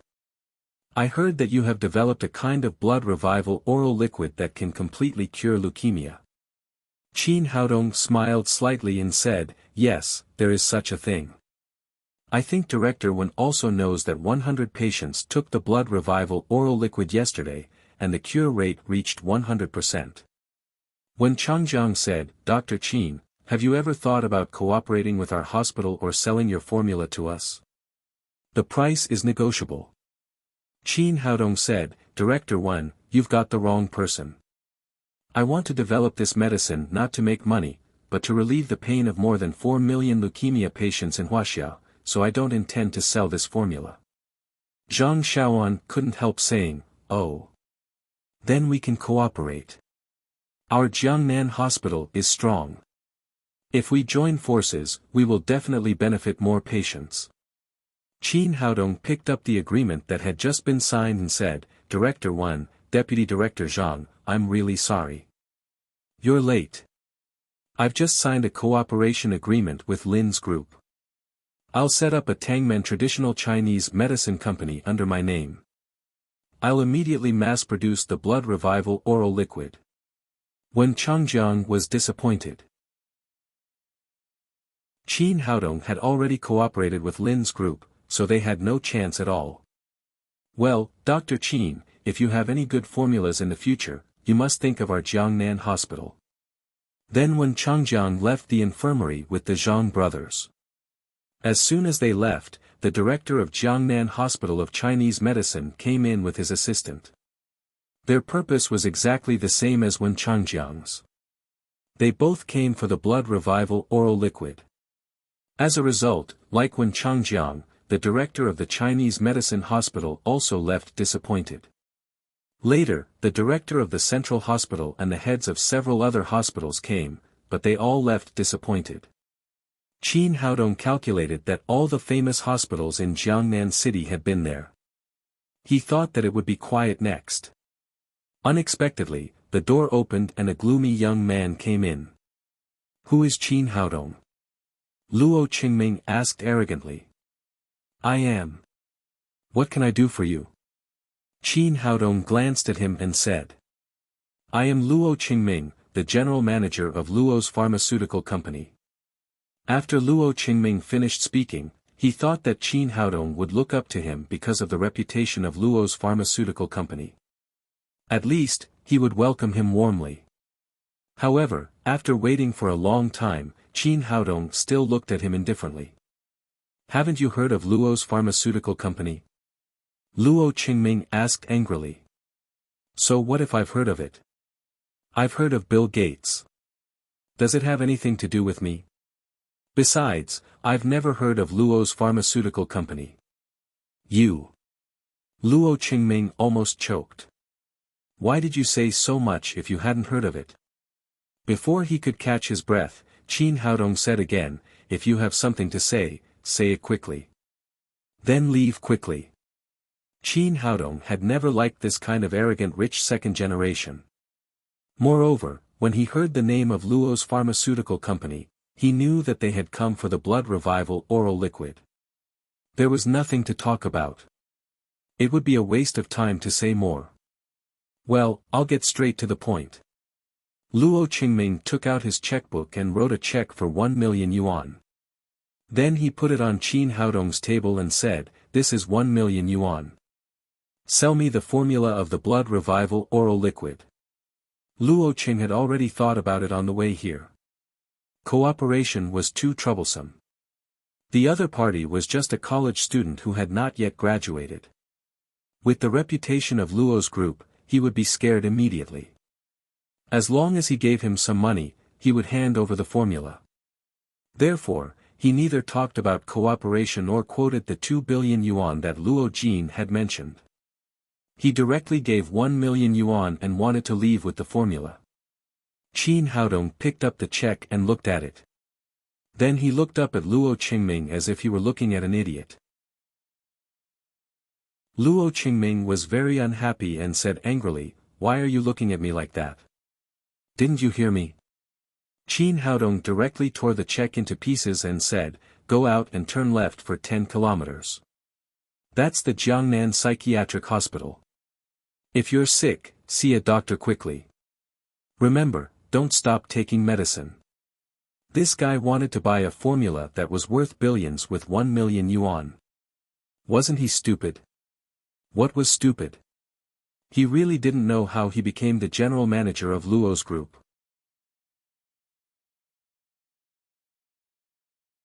Chapter 248.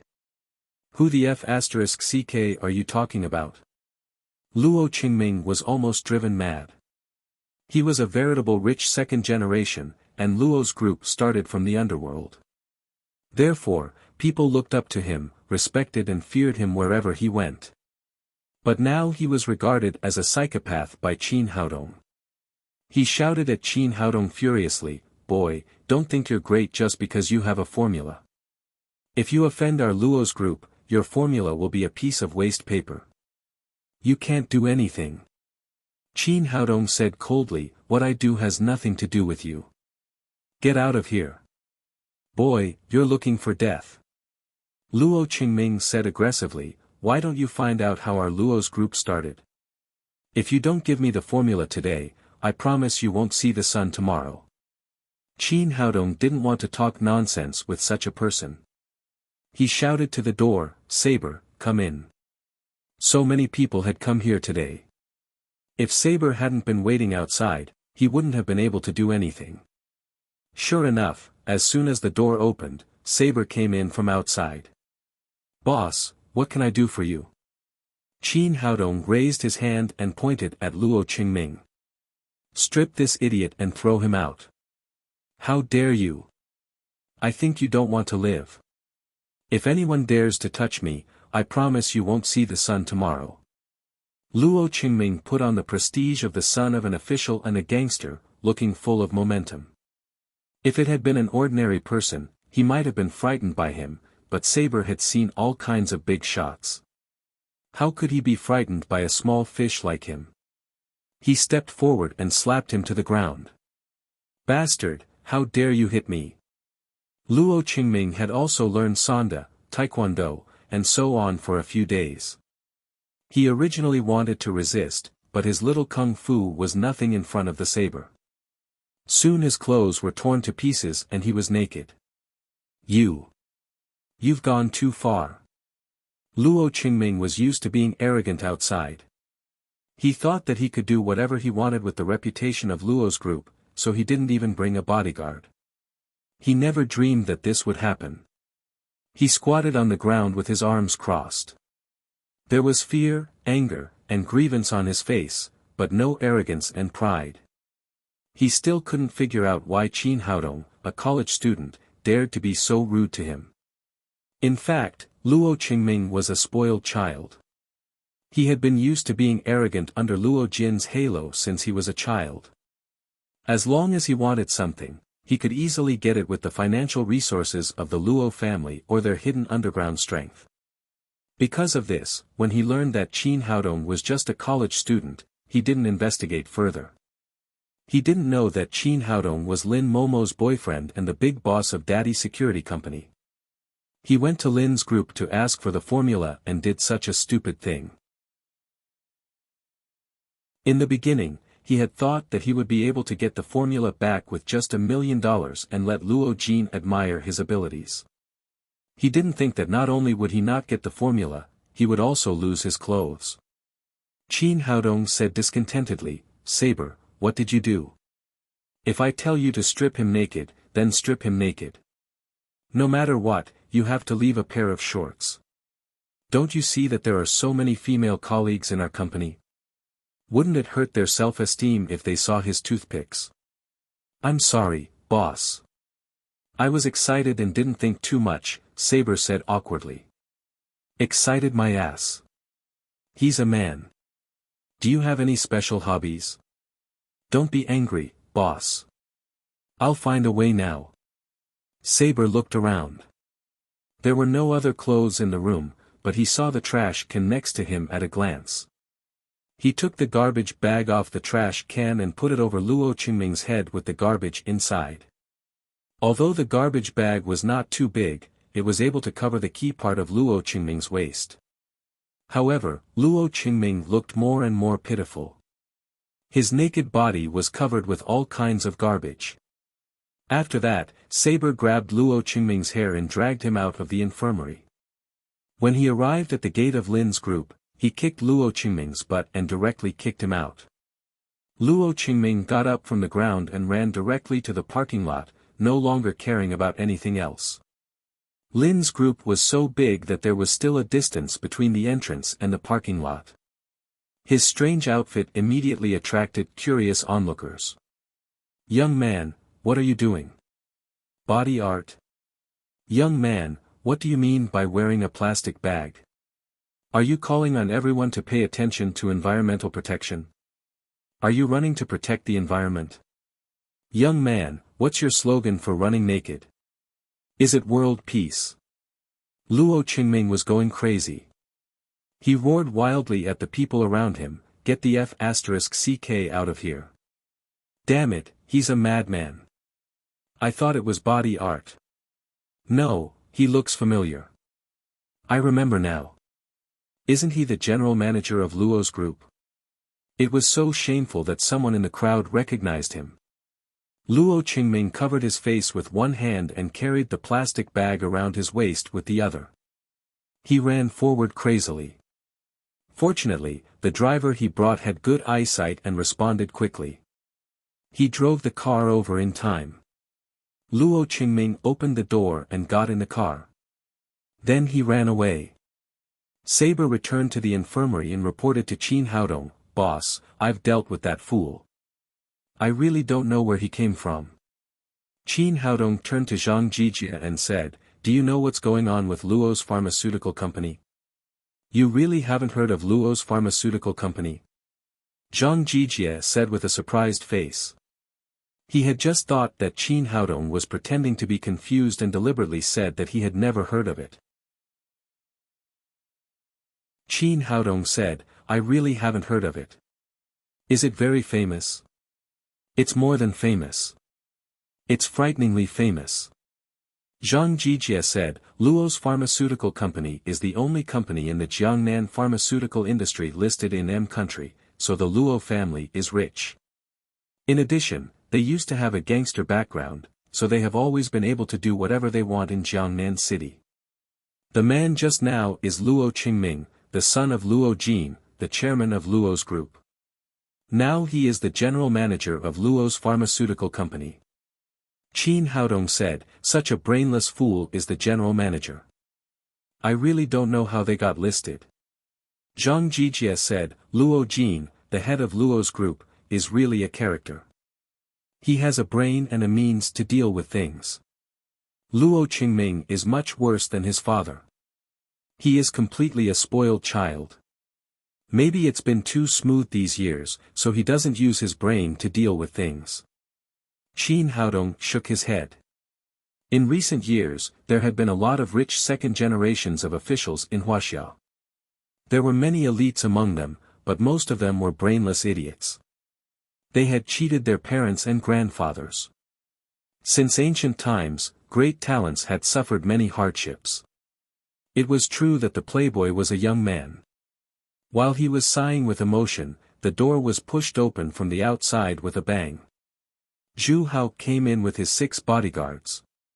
Zhu Hao said proudly, "Toy boy, you didn't expect that I would find you so soon." He thought that Qin Haodong had offended him and must be trying to hide. He didn't expect that Qin Haodong didn't take him seriously at all. Qin Haodong said with a smile, "Why are you looking for me? Didn't you have fun yesterday? Do you want to do it again today?" Zhu Hao looked around. After making sure that there were no Damao and Ermao, he was relieved and said, "Boy, you killed my dog and made me." Originally, he wanted to say that he made him run naked again, but he felt that it would be a little embarrassing to say that. He changed his words and said, "You made me very unhappy again, so I must let you pay the price today." Qin Haodong looked at him with a playful face and said, "Then tell me, what do you want me to do? Hand over the formula of the blood revival oral liquid, and we'll let bygones be bygones. I won't trouble you anymore." Qin Haodong sighed. Nowadays, there were more and more brainless people. Just now, there was someone who wanted to buy the formula for 1 million yuan, and now there was someone who wanted to take it for free. He didn't know if these people thought with their heels. In contrast, Zhu Hao was more greedy. Yesterday, he had taken a fancy to Damao and Ermao, and just one night later, he had come to rob his formula. Qin Haodong really didn't know who gave him the courage. He said with a sullen face, "I don't want to say another word about your dog. You can't be too greedy. It's not too late for you to get out now, or it will be too late to regret later." Zhu Hao laughed wildly. When he had enough, he said, "Toy boy, you're still pretending. Without those two dogs, how can I deal with you? In his opinion, Qin Haodong was weak and had no ability. As long as Damao and Ermao were not there, he could deal with him however he wanted. He waved to the bodyguards behind him and said, "Beat him until he hands over the formula." The 6 bodyguards were also full of anger yesterday. When they got their master's order, they immediately rushed over with their teeth and claws. They wanted to beat Qin Haodong violently and then strip his clothes to wash away their shame. However, as soon as they moved, the figure of Saber blocked their way, and then there was a storm of beating. Before the smile on Zhu Hao's face disappeared, he saw his 6 men lying on the ground like dead dogs, screaming like pigs being slaughtered. Saber grabbed Zhu Hao's collar, threw him in front of Qin Haodong, and asked, "Boss, what should we do with this guy? Do you want to strip him and throw him out too?" When he heard the word strip, Zhu Hao trembled with fear. The experience of running naked yesterday had left a shadow in his heart. He didn't want to do it again. Fortunately, Qin Haodong waved his hand and said, "Forget it. It's boring to play the same game twice. You throw those guys out first. I'll have a good talk with Child Zhu." "Yes, boss." Saber took out the walkie-talkie and called in 2 more security guards. They took Zhu Hao's 6 bodyguards out of the infirmary. Qin Haodong looked at Zhu Hao and asked with a playful face, "Child Zhu, I don't understand where you got the courage to ask me for the formula of the blood revival oral liquid. Don't you know how much my formula is worth?" When it came to the formula, Zhu Hao seemed to have confidence again. He said, "Even if it's worth a lot of money, it's just a traditional Chinese medicine formula. Do you know who my father is? My father is the director of the Drug Administration. If you offend me, no matter how good the formula is, it can't be put into production. If I'm right, there must be a lot of people who want to cooperate with you to produce the medicine. However, if the medicine can't get the batch number, it can't be sold on the market. Then, no matter how much money you invest, it will be in vain." Qin Haodong looked at him and said, "Do you mean that as long as I offend you, the medicine can't be approved?" "Of course. I told you that my father is the director of the Drug Administration. He has the power to approve the medicine." Zhu Hao's face was full of pride again. Anyway, as long as Qin Haodong wanted to make a living in the field of medicine, he couldn't escape the palm of Child Zhu's hand. He said, "Well, let's take a step back. I don't want your formula. You give me 500 million yuan, and I'll help you get the approval of the medicine. Then I won't pursue the past. What do you think? It's a good deal, right?"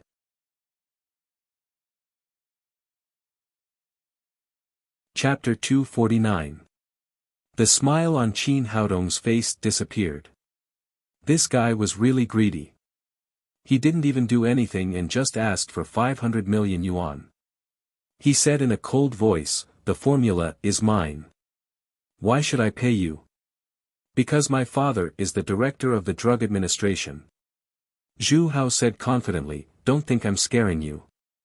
Have you heard of Changhe Pharmaceutical Company? You offended my father because you didn't know what was good for you. Now you're gone, aren't you? Let me tell you, if you want to make a living in the pharmaceutical industry, you must have a good relationship with my family. Otherwise, you won't even know how you died." Qin Haodong seemed to be scared by his words. He hesitated and asked, "You came here today to ask for money. Is it your idea or your father's?" Zhu Hao said proudly, "Is there a need to distinguish? I'm my father's only son. My idea is his idea. He will do whatever I want him to do." Qin Haodong said, "If I give you 500 million yuan, will there be any benefits?" "Of course there will be many benefits. Your medicine can get approved as soon as possible, and the Drug Administration will not trouble you in the future. You just need to make money with peace of mind." Qin Haodong said coldly, "That is to say, no matter what my medicine is like, whether it is qualified or not, as long as I pay the money, it will be approved, right?" Zhu Hao didn't notice the change in Qin Haodong's tone at all. He still said proudly, "Of course, it's not up to us to decide whether the medicine is qualified or not.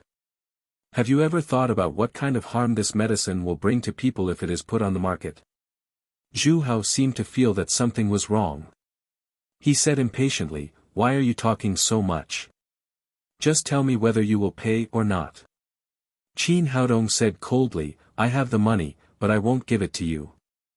Zhu Hao didn't expect to get such a result. He said angrily, "Boy, are you kidding me? Get out of here, or I'll ask someone to throw you down." Zhu Hao was shocked. This was the top floor. If he was really thrown down, he would become a meat pie. He shouted fiercely, "Boy, wait and see. One day, you will beg me. At that time, it will not be 500 million yuan, but 1 billion or 2 billion yuan." After that, he was afraid that Qin Haodong would get angry, so he quickly ran out of the infirmary. Qin Haodong looked at Zhu Hao's back with a gloomy expression. Zhu Hao's conduct must be similar to his father's. Such a parasite must be removed, otherwise it would definitely be a scourge to the common people. He turned around and asked Zhang Jijia, "Did you record everything?" "It's all recorded. This brat is too despicable.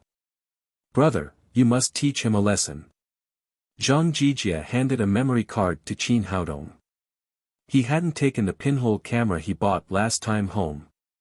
When he saw Qin Haodong's gesture, he immediately took it out and began to record Zhu Hao's face. Qin Haodong put away the memory card, but this thing alone could not bring down Zhu Hao's father. Even if he took it out, Zhu Baiwen could deny it and say that it had nothing to do with him. Thinking of this, he took out his phone and dialed Qi Weiner's number. "I want all the information on Zhu Baiwen, the director of the drug administration. The kind that can send him to prison for the rest of his life. I know you won't call me if you have nothing to do." Qi Weiner said bitterly, "I can look up the information, but not in vain. Invite me to dinner tomorrow night." Since Qi Weiner expressed her feelings last time, Qin Haodong had not figured out how to face this relationship. He was very afraid to be alone with her. But now it was too late to hide, so he could only bite the bullet and said, "It's just a meal." "No problem." Qi Weiner's mood was a little better. She said in a pleasant tone, "Wait a minute. I'll send it to you when I'm done." About half an hour later, she called back and said with a slight apology, "Sorry, it took a little longer this time. This guy has done too many wicked things. By the way, I also checked his son. The information has been sent to your email." "Thank you," Qin Haodong said. It was much easier to do things with such a top hacker as a helper. Verbal thanks are useless. Remember to invite me to dinner tomorrow. Qi Weiner hung up the phone after she finished speaking. Qin Haodong turned on the computer and checked his email. There were more than 100 pages of information found by Qi Weiner. After a brief glance, he knew that Zhu Hao was greedy for a reason. It turned out that his father was even more greedy.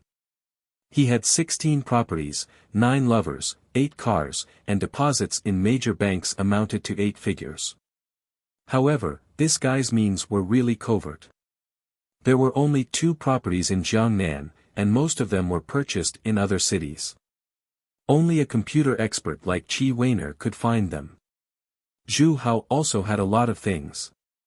He acted as a tool for his father to accumulate money, asking for bribes everywhere.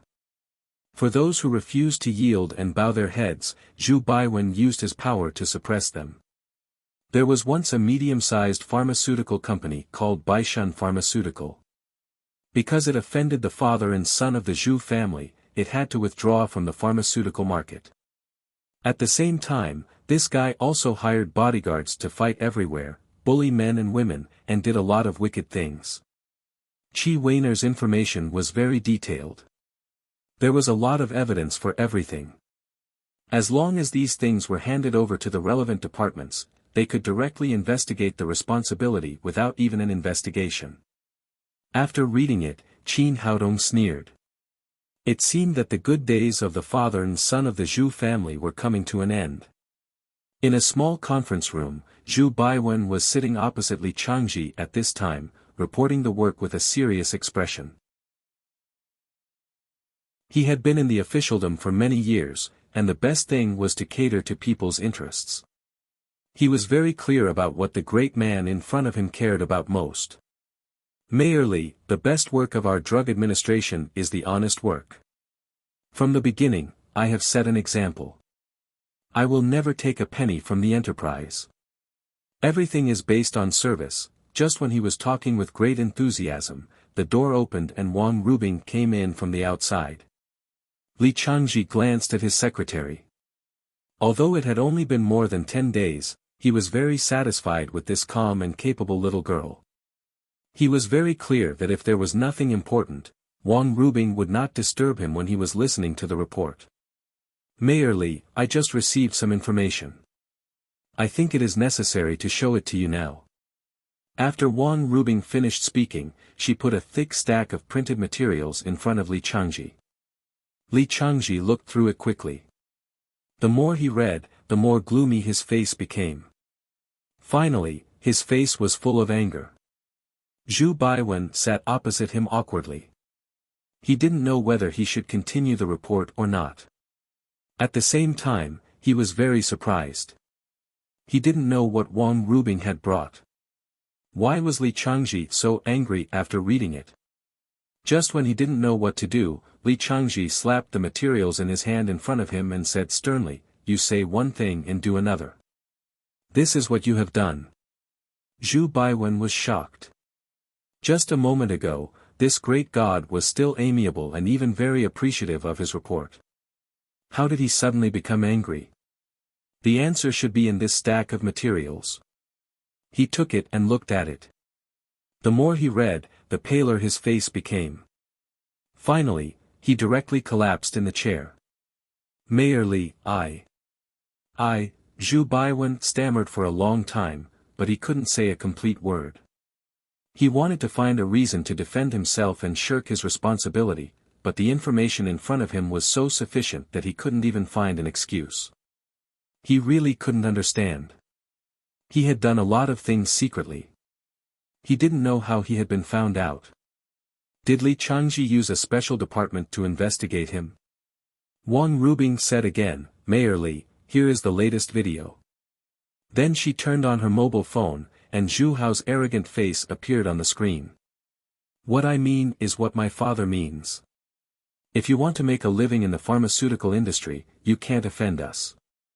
Otherwise, you won't even know how you die." After watching this video, Zhu Baiwen finally knew how he had died. Now he wanted to catch Zhu Hao immediately and strangle this deceitful son. This idiot actually went to ask for the formula directly, and even got recorded.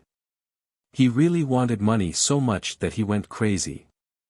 Li Changji said to Wang Rubing, "Call someone to take him away and inform the public security department. His son should also be arrested and dealt with according to the law." Zhu Baiwen's face was ashen. At this time, his intestines were green with regret.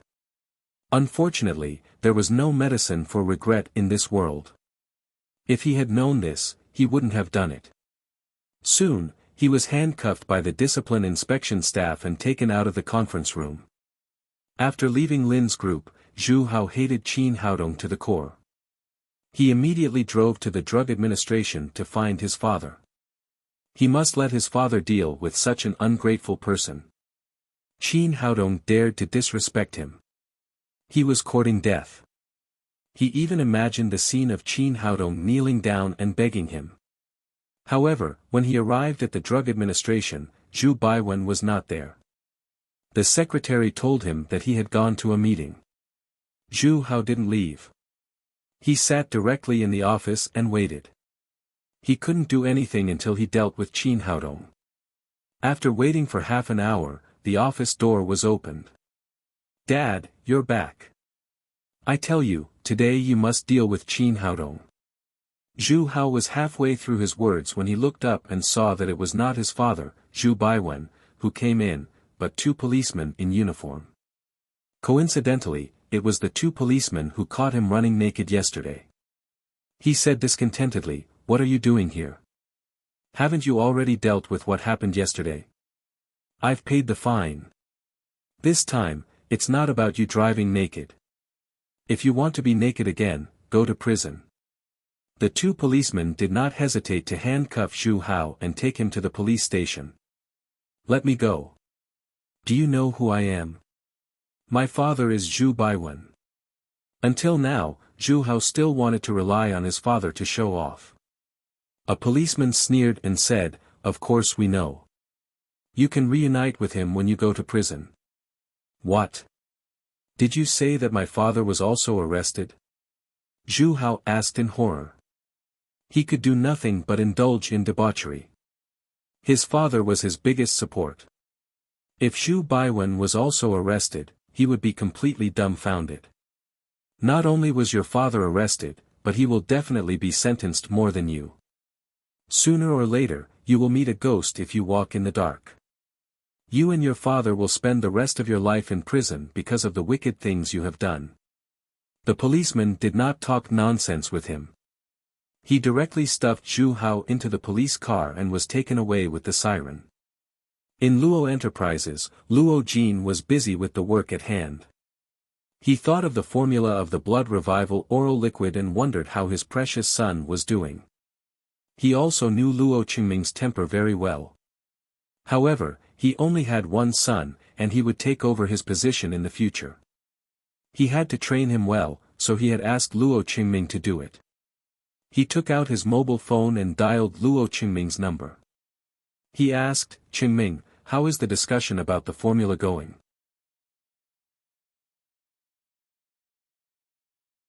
Chapter 250. Luo Qingming returned home in embarrassment. He had just taken a shower, found a new set of clothes, and changed the plastic bag around his waist. At this time, his phone rang. He took the phone and pressed the answer button. Hearing Luo Jin's question, he said impatiently, "Father, leave this matter to me. Don't worry about it. I'll definitely get the formula for you." With that, he hung up the phone. Luo Jin looked at the phone in his hand and was speechless. He knew that his wayward son was angry again. He didn't know what kind of bastard he would do. But he thought about it. Qin Haodong was just a college student. Their family started in the underworld. It would not be a big deal to kill him. Maybe his son could also succeed. Thinking of this, he didn't ask any more questions. He completely let Luo Qingming handle the matter. Luo Qingming poured a glass of red wine and drank it up. At this time, the door opened and a middle-aged man with a scar on his face came in. He was Scar, Luo Jin's first general when he was involved in the underworld. Although he had been clean for many years, he still had a fierce look on his face. "Young master, you're looking for me," Scar said. "Scar, go and do something for me." Luo Qingming pointed to Qin Haodong's photo on the computer and said, "This guy is the healthcare doctor of Lin's group. Take some men to tie him up for me. Remember, don't kill him. He's still useful to me." According to his plan, he would first catch Qin Haodong and ask him for the formula. Then he would torture him and finally throw him into the sea to feed the fish. "Don't worry, young master. He's just a toy boy. I'll definitely send it to you tonight," Scar said, patting his chest. Qin Haodong was just a gentle college student in the photo, so he didn't take him seriously at all. Luo Qingming thought for a moment and said, "Be careful when you do things. Try not to let others find out." "I see, young master. You can rest assured that I'll do it well for you." Scar left Luo Qingming's office and asked some of his men to do something. Luo Qingming's face was gloomy as he murmured, "Toy boy, how dare you take off my clothes? Wait and see how I'll deal with you." Qin Haodong did not know this. After lunch, he went back to her office to rest. As soon as he entered the door, Wang Rubing called him. Haodong, Zhu Baiwen and his son Zhu Hao have been brought to justice and are in prison. That's great. These two bastards have done all sorts of evil deeds. They should have been arrested long ago. After chatting for a while, Qin Haodong hung up the phone and told Lin Momo what had happened. Finally, he said, putting Zhu Baiwen in prison is also a way for the approval of our pharmaceutical industry. Shouldn't you reward me? Lin Momo smiled bitterly and said, why should I thank you? You're not helping me at all. Qin Haodong asked in confusion, what? How could this be a hindrance? If that bastard Zhu Baiwen was here, he would have blackmailed you when we approved it. Lin Momo said, I've inquired about it these days. If we want to sell the blood revival oral liquid on the market, the approval procedures are very troublesome.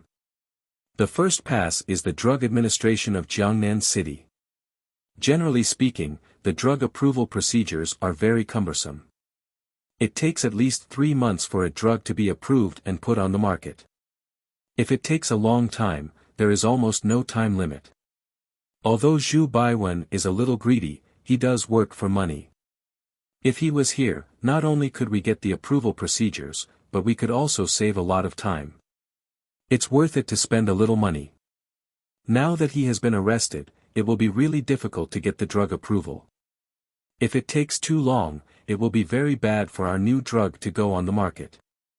Maybe one day the formula of the blood revival oral liquid will be cracked by others. Ah! Is that possible? This result was really beyond Qin Haodong's expectation. He was not worried about the formula being cracked, but if the drug approval was really delayed for too long, he did not know how many leukemia patients would die during this period. There were more than 4 million leukemia patients in Wuxia. He could not save them one by one. That way, he would not be able to save them all. After thinking about it, he asked, Lin's group has been doing business for so many years. Don't you have some channels of your own? Lin's group has its own channels, but don't you think about what we did before? If we encounter problems in the field of gems and jade, we can find a way. However, it is the first time we have entered the pharmaceutical industry, or we haven't crossed the threshold yet. Where can we find our connections? Qin Haodong thought about it and agreed. He said, you should hurry up with the approval according to the normal procedures. I'll see if I can find some ways. When he returned to the office in the afternoon, Qin Haodong sorted out his contacts from beginning to end. There was really no one in the drug administration who could help him. The Nailan family had a great influence in Jiangnan province, but the drug approval procedure was not only in Jiangnan province. Maybe Qi Wan could help, but he also needed to use the Qi family's relationship, which was not what he wanted. He did not think of a good way until he got off work. When he was about to pack up and leave, the door was pushed open and a woman came in from the outside. The woman was wearing a pair of tight jeans, which set off her curvy figure vividly. Her legs were long and straight, especially the high protruding part below the waist, which looked elastic and made people want to slap her. Looking up, a yellow tight suspender not only exposed the sexy and charming collarbone to the air, but also the bottomless ravine on the chest. The suspender was very short, revealing the sexy and strong waist. Sexy. It was so sexy. Qin Haodong's eyes were firmly attracted by the woman's devil-like figure. He just glanced at her face and then returned to the lower half. When he was almost done, he asked, Beauty, who are you looking for?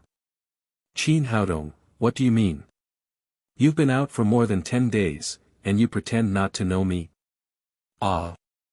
Qin Haodong was slightly stunned, and then he saw that the sexy beauty in front of him turned out to be Nailan Wuxia. It was no wonder that he did not recognize her. Nailan Wuxia had always been used to wearing a uniform. Even if she wore casual clothes, she had never dressed so sexily. Especially the large white skin on her chest and the 2 beautiful hills were exposed, which was not her style at all. In addition, she had permed her long wavy hair, which hung down and covered half of her face. If he did not look carefully, he really could not recognize her. No, I just did not expect it would be you. Qin Haodong looked at her playfully and said, Officer Nalan, your style has changed a lot today. Who are you going to flirt with in such a sexy dress?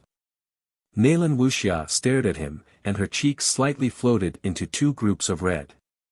She said, there is no handsome man, but there is a young doctor who will accompany me to dinner tonight. Accompany you to dinner? Is it a special day today? It is not a special day. Can't you invite me to dinner? You've been out for so many days, and you don't accompany me when you come back. Speaking of this, Nalan Wuxia suddenly felt that she had said something wrong. She quickly stopped, but her cheeks had been as red as a ripe apple. Okay, it's just dinner. What do you want to eat? We'll go right away. Qin Haodong did not notice Nalan Wuxia's abnormality. He picked up his mobile phone and called Lin Momo. He asked her to pick up the little fellow, and then they left Lin's group together. When they went out and got in the car, Qin Haodong asked, what do you want to eat? How about we go to dreamy Jiangnan again? I don't want to go there. I want to go to the river to eat seafood, and then walk along the river to see the night view and feel the river breeze. No problem, then let's go to eat seafood. After saying that, Qin Haodong started the car. Half an hour later, they arrived at the largest seafood restaurant by the river, Yingjiang Restaurant. They asked for a single room on the second floor. While watching the river scenery, they ate seafood and drank red wine, which was extremely comfortable. However, Nalan Wuxia seemed to be in a bad mood. She only ate a few mouthfuls of a 3.5 kilogram lobster, and the rest went into Qin Haodong's stomach. She only ate one of the 10 hairy crabs. Qin Haodong ate very happily. Finally, he drank up the red wine in a glass, wiped his mouth and said, you asked me to treat you to dinner, but you don't eat anything. I'm a miser. It's not easy for me to treat you. You won't get another chance like this. Nalan Wuxia looked at him with a complicated expression and said, I have no appetite. Let's go and see the scenery by the river. Qin Haodong paid the bill and they went to the scenic road by the river together. This scenic road was one of the important urban scenery in Jiangnan City. It was built along the river for 10 kilometers. On the left was the wide river, on the right was all kinds of vegetation, and across the river was the shining lights of the urban area. It was really refreshing to walk here after dinner. The two of them followed the flow of people forward. At this time, it was midsummer night, and there were many handsome men and beautiful women who came to the riverside to see the scenery. Especially the girls, they all liked to dress a little more skimpy. Some revealed their shoulders, some revealed their backs, some revealed their waists, some revealed their buttocks, and some wore miniskirts. Looking at these white scenery constantly swaying in front of him, Qin Haodong even thought that if there were no legal constraints, would these people really wear clothes? However, thinking was thinking, and action was action. His eyes did not miss the scenery in front of him at all. While watching, he guessed the sizes of some magnificent girls. This should be 33C, this should be 34D, my God, this should be 36E, it was really spectacular. While he was enjoying himself, Nalan Wuxia pouted unhappily. Other couples were holding hands and hugging each other's waists, but this guy in front of her didn't move at all, and his eyes rarely stayed on her. She really didn't know what he was thinking. She had breasts, buttocks, and face. Was she not as beautiful as those people? Or was her breasts not as big as theirs? Hey! Have you seen enough? Nalan Wuxia said discontentedly. Ah. Oh. Qin Haodong said with a little embarrassment, I'm looking at the scenery. I know you're looking at the scenery, but it's different from what others see. Qin Haodong was quite unconvinced by this. In fact, so many men present were looking at the same scenery. Nalan Wuxia said, don't you know how to talk to me? Sure, what do you want to talk about? Tell me, where have you been in the past 10 days? Did you go on a date with a beautiful woman? I took my daughter to Shenangjia. Qin Haodong did not hide it from Nalan Wuxia. He told her about his trip to Shenangjia from beginning to end. He told her how the fat man who ran a black shop cheated his customers, how fierce the hell-souled devouring ants were, and how cunning and treacherous the neon people were. When he finished, Nalan Wuxia asked lightly, "Does that Hu Shaoxian like you? Do you like her?" Qin Haodong was speechless. He had tried his best to play down Hu Xiaoxian's role in the process of telling, but Nalan Wuxia asked such a question. He had to say that women's way of looking at problems was really unique. He said vaguely, "I don't think so. We can only be friends."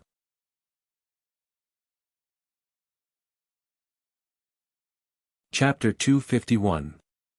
Nalan Wuxia said, "Don't lie to me. Hu Shaoxian must like you. It's a woman's intuition." Qin Haodong was speechless. He had to admit that a woman's intuition was really terrible. Before they knew it, they had been walking for more than an hour. It was getting late and there were fewer and fewer people by the river. Nalan Wuxia stared at Qin Haodong with hatred. This man was really a blockhead. They had been walking for so long and she had hinted many times, but he didn't respond at all. Finally, she reached out and hugged Qin Haodong's arm, sticking her body tightly to him. Although it seemed very bold, she was actually very nervous. After all, it was the first time she had done this kind of thing. Her body could not help but tremble slightly. Qin Haodong was not stupid. He had already seen through Nalan Wuxia's mind. The reason why she dressed so sexily today must be for him, but he had been deliberately avoiding it. When he was in the cultivation world, he had won the hearts of many female cultivators with his handsome appearance and excellent cultivation. He even had a huge harem. But after all, there were no rules in the cultivation world. As long as a man was strong enough, he could have countless women. But now it was different. This was the earth. Normally, a man could only love one woman. So when facing Nalan Wuxia, Nalan Wuxia, Hu Shaoxian, Qi Wan, and others who expressed their feelings, he could only pretend to be a fool to avoid it. They walked like this for a long time. Nalan Wuxia said, "Haodong, don't you have anything to say to me?" "Oh. Didn't I say it all the time? I even told you about wetting the bed when I was a child." Nalan Wuxia said with annoyance, "You know I'm not talking about that." "Oh. Then I understand." Just when Nalan Wuxia thought that the blockhead had finally understood, Qin Haodong took out a pill from his pocket and said with a smile, "The energy-boosting pill can greatly improve the cultivation of warriors." "You mean this, right? Your cousin must have told you." Nalan Wuxia grabbed the pill angrily and stuffed it into her small bag. Then she said angrily, "Not this." "Ah. Not the energy-boosting pill?" Qin Haodong put his hand into his pocket again. This time, he took out a handful of elixirs and stuffed them into Nalan Wuxia's bag. Big strengthening elixir, foundation laying elixir, and energy boosting elixir. These are all for you. They are enough for you to cultivate to the supreme power realm. You. Nalan Wuxia was about to go crazy. It was the first time she had fallen in love with a man. She couldn't take the initiative to confess, could she? "Come on, let's keep going." Nalan Wuxia secretly made up her mind.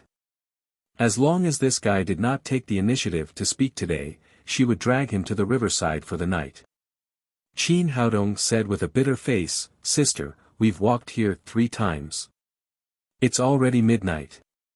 Do you see anyone nearby? That won't do. We have to go." Nalan Wuxia said angrily. "All right, if you want to leave, then let's go." Qin Haodong relieved his sore muscles with genuine qi and continued to walk along the scenic road with Nalan Wuxia. In fact, Nalan Wuxia was wearing high heels, so it was more tiring for her to walk. She just supported herself with a breath in her heart. As she walked, she suddenly stepped on a pebble, slipped, and fell to the ground. "How are you? Are you hurt?" Qin Haodong hurriedly helped Nalan Wuxia up and let her sit on a bench next to him. Nalan Wuxia said with a painful face, my foot is twisted." "It doesn't matter. I'm here." Qin Haodong said as he took off Nalan Wuxia's shoes and held her white and tender little foot in his hand. It had to be said that a beautiful person was beautiful everywhere. Even her feet were so beautiful. Her skin was crystal clear, and her 10 toes were like jade carvings. Her nails dyed red looked very cute. "What are you doing? Let go of me." Nalan Wuxia said shyly. "Don't worry, I'm treating your injury." Qin Haodong said as he looked at the sole of her foot, "Your foot is very good. There's nothing wrong with it." Nalan Wuxia said, "Come on, I twisted my right foot. Why are you playing with my left foot?"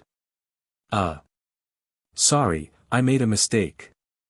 Qin Haodong inadvertently made such a big mistake.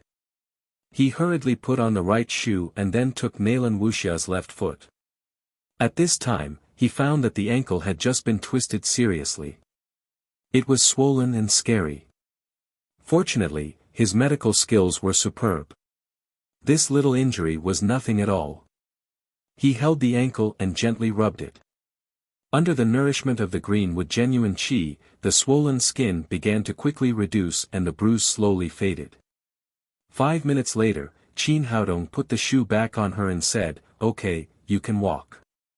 Nalan Wuxia stood up and said, "No, it still hurts." "That's impossible. I've been completely cured.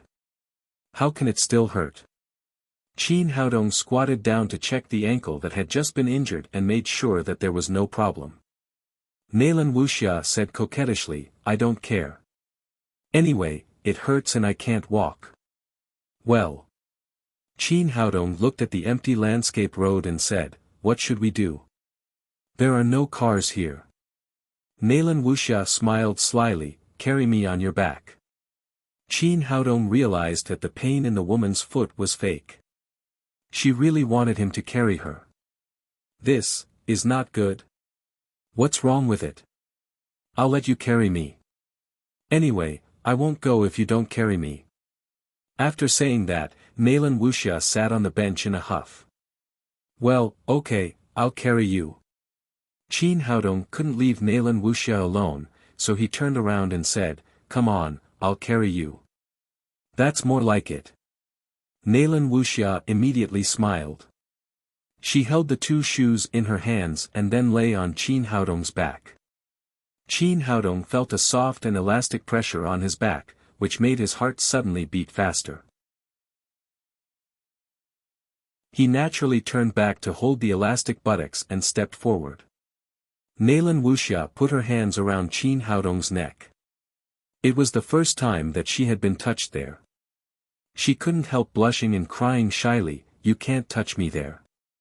Qin Haodong quickly let go of his hands and suddenly felt a huge pressure on his neck.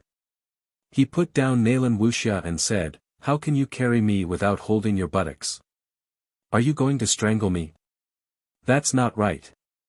Anyway, you can't touch me there. I can't carry you if I don't let you touch me. Otherwise, I'll be strangled by you after a few steps." Nalan Wuxia said, "Then hold me. Just like how the male lead holds the female lead in a princess hug on TV. Okay, it's up to you, princess." Qin Haodong felt helpless and picked up Nalan Wuxia by her waist. He didn't need to hold her buttocks, but it was also a little troublesome. He suddenly narrowed the distance between the towering peaks on both sides and Qin Haodong's eyes. The large snow-white skin and deep ravine on her chest were in front of him, exuding incomparable temptation under the light of the street lamps. Nalan Wuxia seemed to be aware of this and quickly buried her head in Qin Haodong's arms. In this way, the two slowly walked forward. Although Nalan Wuxia looked very plump, she was not heavy, so it was not difficult for Qin Haodong to carry her. Nalan Wuxia buried her head in Qin Haodong's chest and listened to his strong heartbeat. Her cheeks couldn't help but feel hot. During this period of time, she had been entangled by her own feelings. During the days when Qin Haodong disappeared, she lived in a daze every day, as if she had lost the most important thing in her life. This finally made her see her heart clearly. Indeed, she had fallen hopelessly in love with this man. As the saying goes, a woman dresses for the man she likes. Today, she finally changed into a sexy dress that she had never worn before, in order to let Qin Haodong find her beauty, and it would be best if he could take the initiative to confess his love to her. However, Qin Haodong didn't respond at all. She had no choice but to use this almost coquettish trick. Finally, as she wished, she was held in the arms of the man she liked. The night was getting darker and darker, and it was quiet all around. Only the sound of Qin Haodong's footsteps and the constant heartbeat could be heard. Nalan Wuxia held Qin Haodong's strong arm tightly, hoping that this road could go on until the end of time. At this moment, Qin Haodong's heart was also extremely complicated. It would be a lie to say that he didn't like Nalan Wuxia at all, but he didn't know how to choose. It was impossible for him to give up Lin Momo. If he had Lin Momo and other women at the same time, he would be very happy. However, Wu Shaoxian, Nalan Wushuang, Nalan Wuxia, and Qi Wan were all proud girls. Could they accept it? Could Lin Momo accept it? Not far behind them, Scar was answering Luo Qingming's phone. Luo Zhangming said discontentedly, "What's going on? It's almost midnight. Haven't you succeeded yet?" "Young master, I've been following that guy. I wanted to wait for him to be alone, but he was always with a woman. I don't know what's wrong with them. They have been walking back and forth on the scenic road by the river, and our brother's legs have become thin. I thought they would separate, but they got closer and closer. Now they are hugging each other." Luo Zhangming's heart skipped a beat and he said, "How about that woman? Is she beautiful?" "Yes, she's very beautiful. I've never seen such a beautiful woman in my life." Luo Qingming cried, "Then don't talk nonsense. Take them both back. I'm not only going to take his formula, but also his woman." "Okay, young master, I'll do it right away." After hanging up the phone, Scar waved his hand to several of his men around him and began to slowly approach Qin Haodong. Qin Haodong had a powerful spirit, and his six senses were much more sensitive than ordinary people's.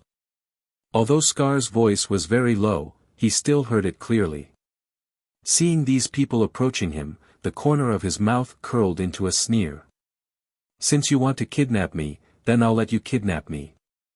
When the time comes, when your master sees that you've kidnapped a captain of the criminal police team, how wonderful will his expression be?" After thinking about it, he pretended not to notice anything and continued to walk forward with Nalan Wuxia in his arms.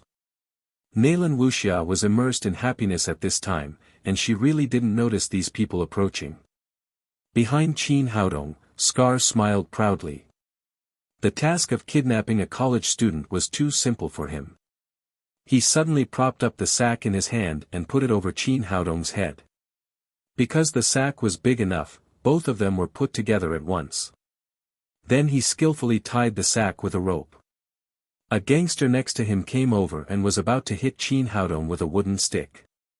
Scar raised his hand to stop him and said, "Forget it. He's just a toy boy. It doesn't matter if he's knocked out or not. Besides, young master, he's still useful.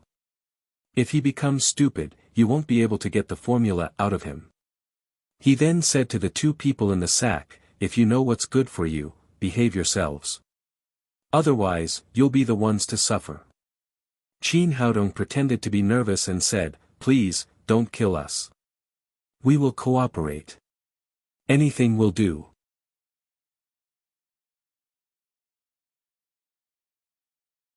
Chapter 252. Cut the crap. Let's talk about it when we get there. At this time, an off-road vehicle drove in. Scar waved his hand, and two gangsters carried the sack into the car and put it on the back seat of the off-road vehicle. Qin Haodong was embarrassed in the sack. No matter how big the sack was, it was still a sack with limited space. He and Nalan Wuxia hugged each other tightly, chest to chest, cheek to cheek, and they could hear each other's breath. As the car started and shook, the two of them became more and more uncomfortable. In the end, Qin Haodong simply stretched out his arms and held Nalan Wuxia in his arms. Nalan Wuxia also stretched out her legs and wrapped them around Qin Haodong's waist. In this extremely ambiguous posture, the two of them suddenly felt much more comfortable. But anyway, Qin Haodong was a normal man. In this position, coupled with the constant shaking of the car, the second master immediately reacted. Nalan Wuxia felt his change, and her cheeks were so red that it seemed to drip blood. But this kidnapping also brought her unexpected joy, which made her infinitely closer to her sweetheart. Looking at the face that often appeared in her dreams in front of her, she suddenly plucked up her courage, hugged Qin Haodong's neck, and kissed him heavily. The space in the sack was so small that Qin Haodong couldn't hide even if he wanted to. Moreover, he really had no reason to hide from such a delicious meal that came to him. Soon, he turned passivity into initiative and counterattacked. After a long time, the two slowly separated. Nalan Wuxia whispered in his ear, "This is my first kiss. If you take it away, you will be responsible for me for the rest of your life. Sister, you are blackmailing me. You kissed me by force. Well, I will be responsible for you for the rest of my life." Nalan Wuxia said jokingly. Qin Haodong was speechless for a moment. Nalan Wuxia breathed in his ear again and said, "How could you be covered by a sack with your ability? Why didn't you resist? Did you want to take advantage of me? You think too much. I just want to find the mastermind behind this through these minions." Qin Haodong asked, "The sack can't trap you. Why didn't you resist?" Nalan Wuxia chuckled and said, "You are such a blockhead. I have liked you for so long, but you don't know how to confess. Now that I have such a good opportunity, I can't even thank the kidnappers enough. Why should I resist?" After that, she hugged Qin Haodong and kissed him again. The little girl was addicted to it. Since it was the first time, Qin Haodong naturally didn't care about the second time. The two of them kissed in the dark sack until it was dark. Shuzhu and demigods and semidevils said that the happiest place in life was a dark icehouse. At this moment, Nalan Wuxia's idea was similar to his. The happiest place in life was a dark sack. At this moment, the happiness in the sack was her everything. Qin Haodong only belonged to her. Unfortunately, happy times were always short-lived. With a screeching sound of brakes, the off-road vehicle stopped. Then, the trunk opened, and two hooligans carried them out of the car. Nalan Wuxia kissed Qin Haodong's lips again and said reluctantly, "Remember, don't forget me in the future, or I'll put you in a sack." Qin Haodong was speechless for a moment. He had just kissed her so passionately that he couldn't refuse her now. Luo Qingming had been waiting at the door of the building impatiently. When he saw Scar coming back, he immediately went forward and asked, "How was it? Did you bring her back?" Scar said, "I brought her back, young master. Not only the gigolo boy, but also his girlfriend. I tell you, that woman is so beautiful. I've never seen such a beautiful woman in my life." He was indeed fascinated by Nalan Wuxia's delicate face. If Luo Qingming hadn't been thinking about her, he would have taken her to his bed immediately. "That's great. All the brothers who work tonight will be rewarded." Luo Qingming was very happy. His biggest characteristic was that he was greedy, lustful, and brainless. Now he had begun to fantasize about getting the formula from Qin Haodong and then taking the beautiful woman for himself. He didn't use his brain to think about why things were going so smoothly. "Thank you, young master." Scar said excitedly, "Where are you going to take these two people?" "Come with me and take them to my father's room immediately. Let him see how well we did." Luo Qingming wanted to show off his ability, so he went straight to Luo Jin's study. As the head of Luo's group, Luo Jin was still a very smart person. Every day before going to bed, he would read business magazines for a while and keep abreast of the latest developments in the world's pharmaceutical industry. He had almost finished reading today. He put the magazine in his hand aside and was about to go to bed when the door was opened from the outside. There was no need to ask who it was. Only his precious son, Luo Qingming, dared to enter his room without knocking.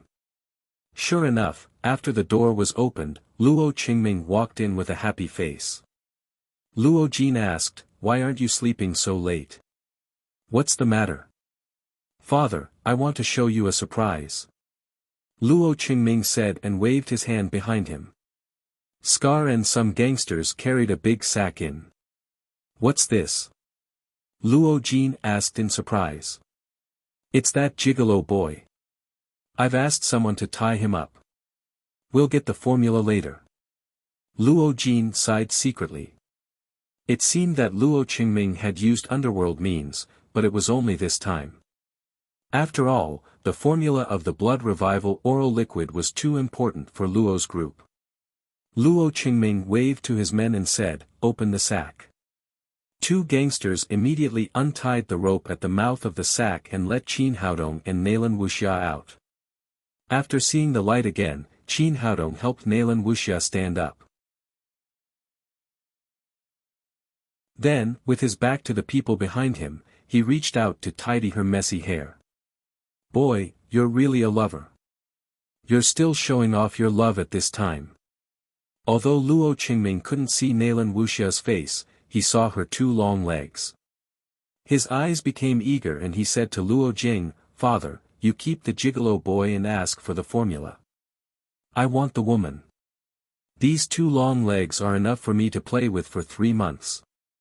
Soon, Qin Haodong slowly turned around and said with a playful face, "Are you sure you want to take my woman?"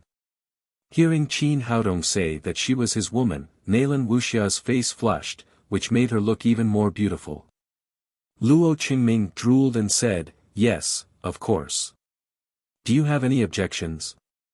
Qin Haodong said with a smile, "I have no objections, but I'm afraid my woman will." "It doesn't matter who has objections. I'm going to have sex with this woman today." After Luo Qingming said arrogantly, he felt that the woman in front of him looked familiar. He turned to Luo Jin and said, "Father, why do I feel that she looks like someone? Is she a big star?" Then he found that Luo Jin's face was as pale as paper. He looked at Nalan Wuxia in horror.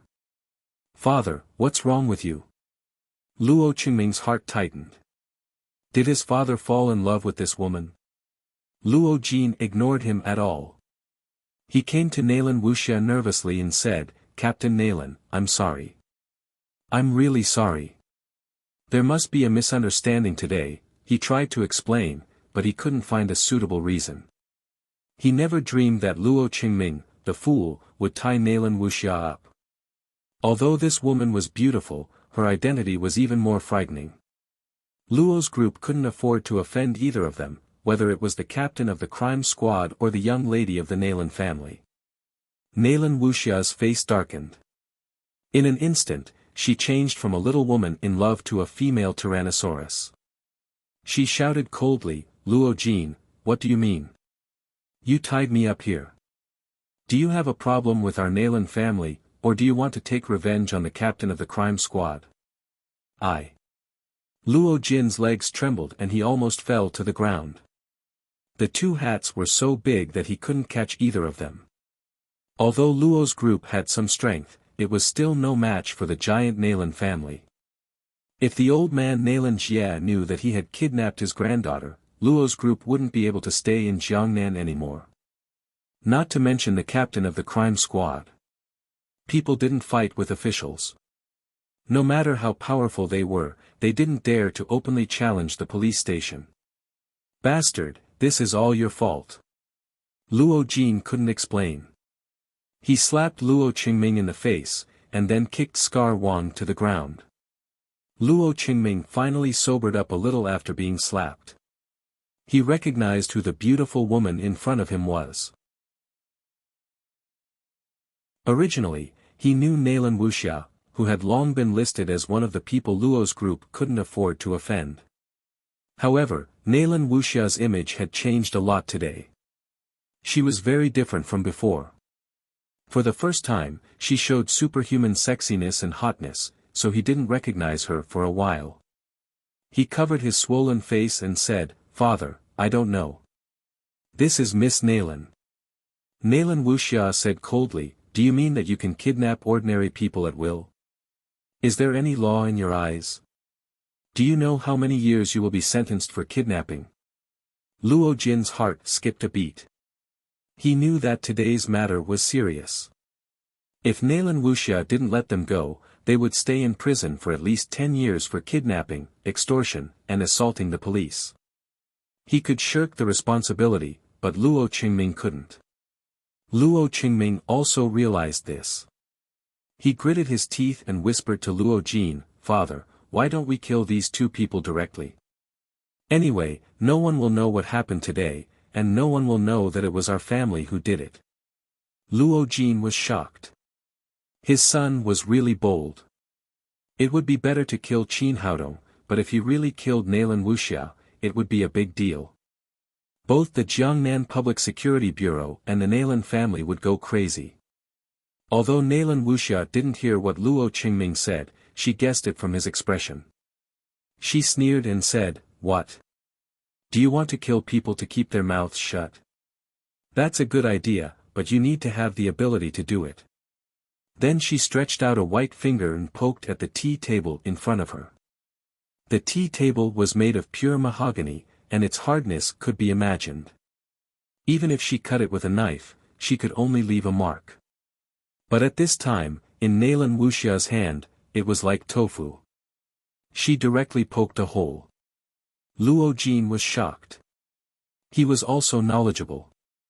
With Nalan Wuxia's skills, they couldn't kill people to keep their mouths shut even if they wanted to. If the news really leaked, the Luo family would be destroyed, so he immediately gave up the idea. Luo Qingming was also shocked. Just now, he wanted to get lost with Nalan Wuxia. Where was the bedsheet? If she really did that, it would be poked into a sieve. Nalan Wuxia's skills had improved a few levels after she got Qin Haodong's big spirit culturing elixir last time. She casually showed her skills to frighten the father and son of the Luo family. Now it seemed that the effect was good. You're tuning into the Han Li's Wuxia Chronicles YouTube channel. We're so grateful for your support, and don't forget to subscribe to join us on this incredible journey through captivating stories. Your generosity through donations truly makes a world of difference, as it's the primary source of revenue that allows me to expand and enhance this channel for you. Thank you from the bottom of my heart for being a part of this adventure.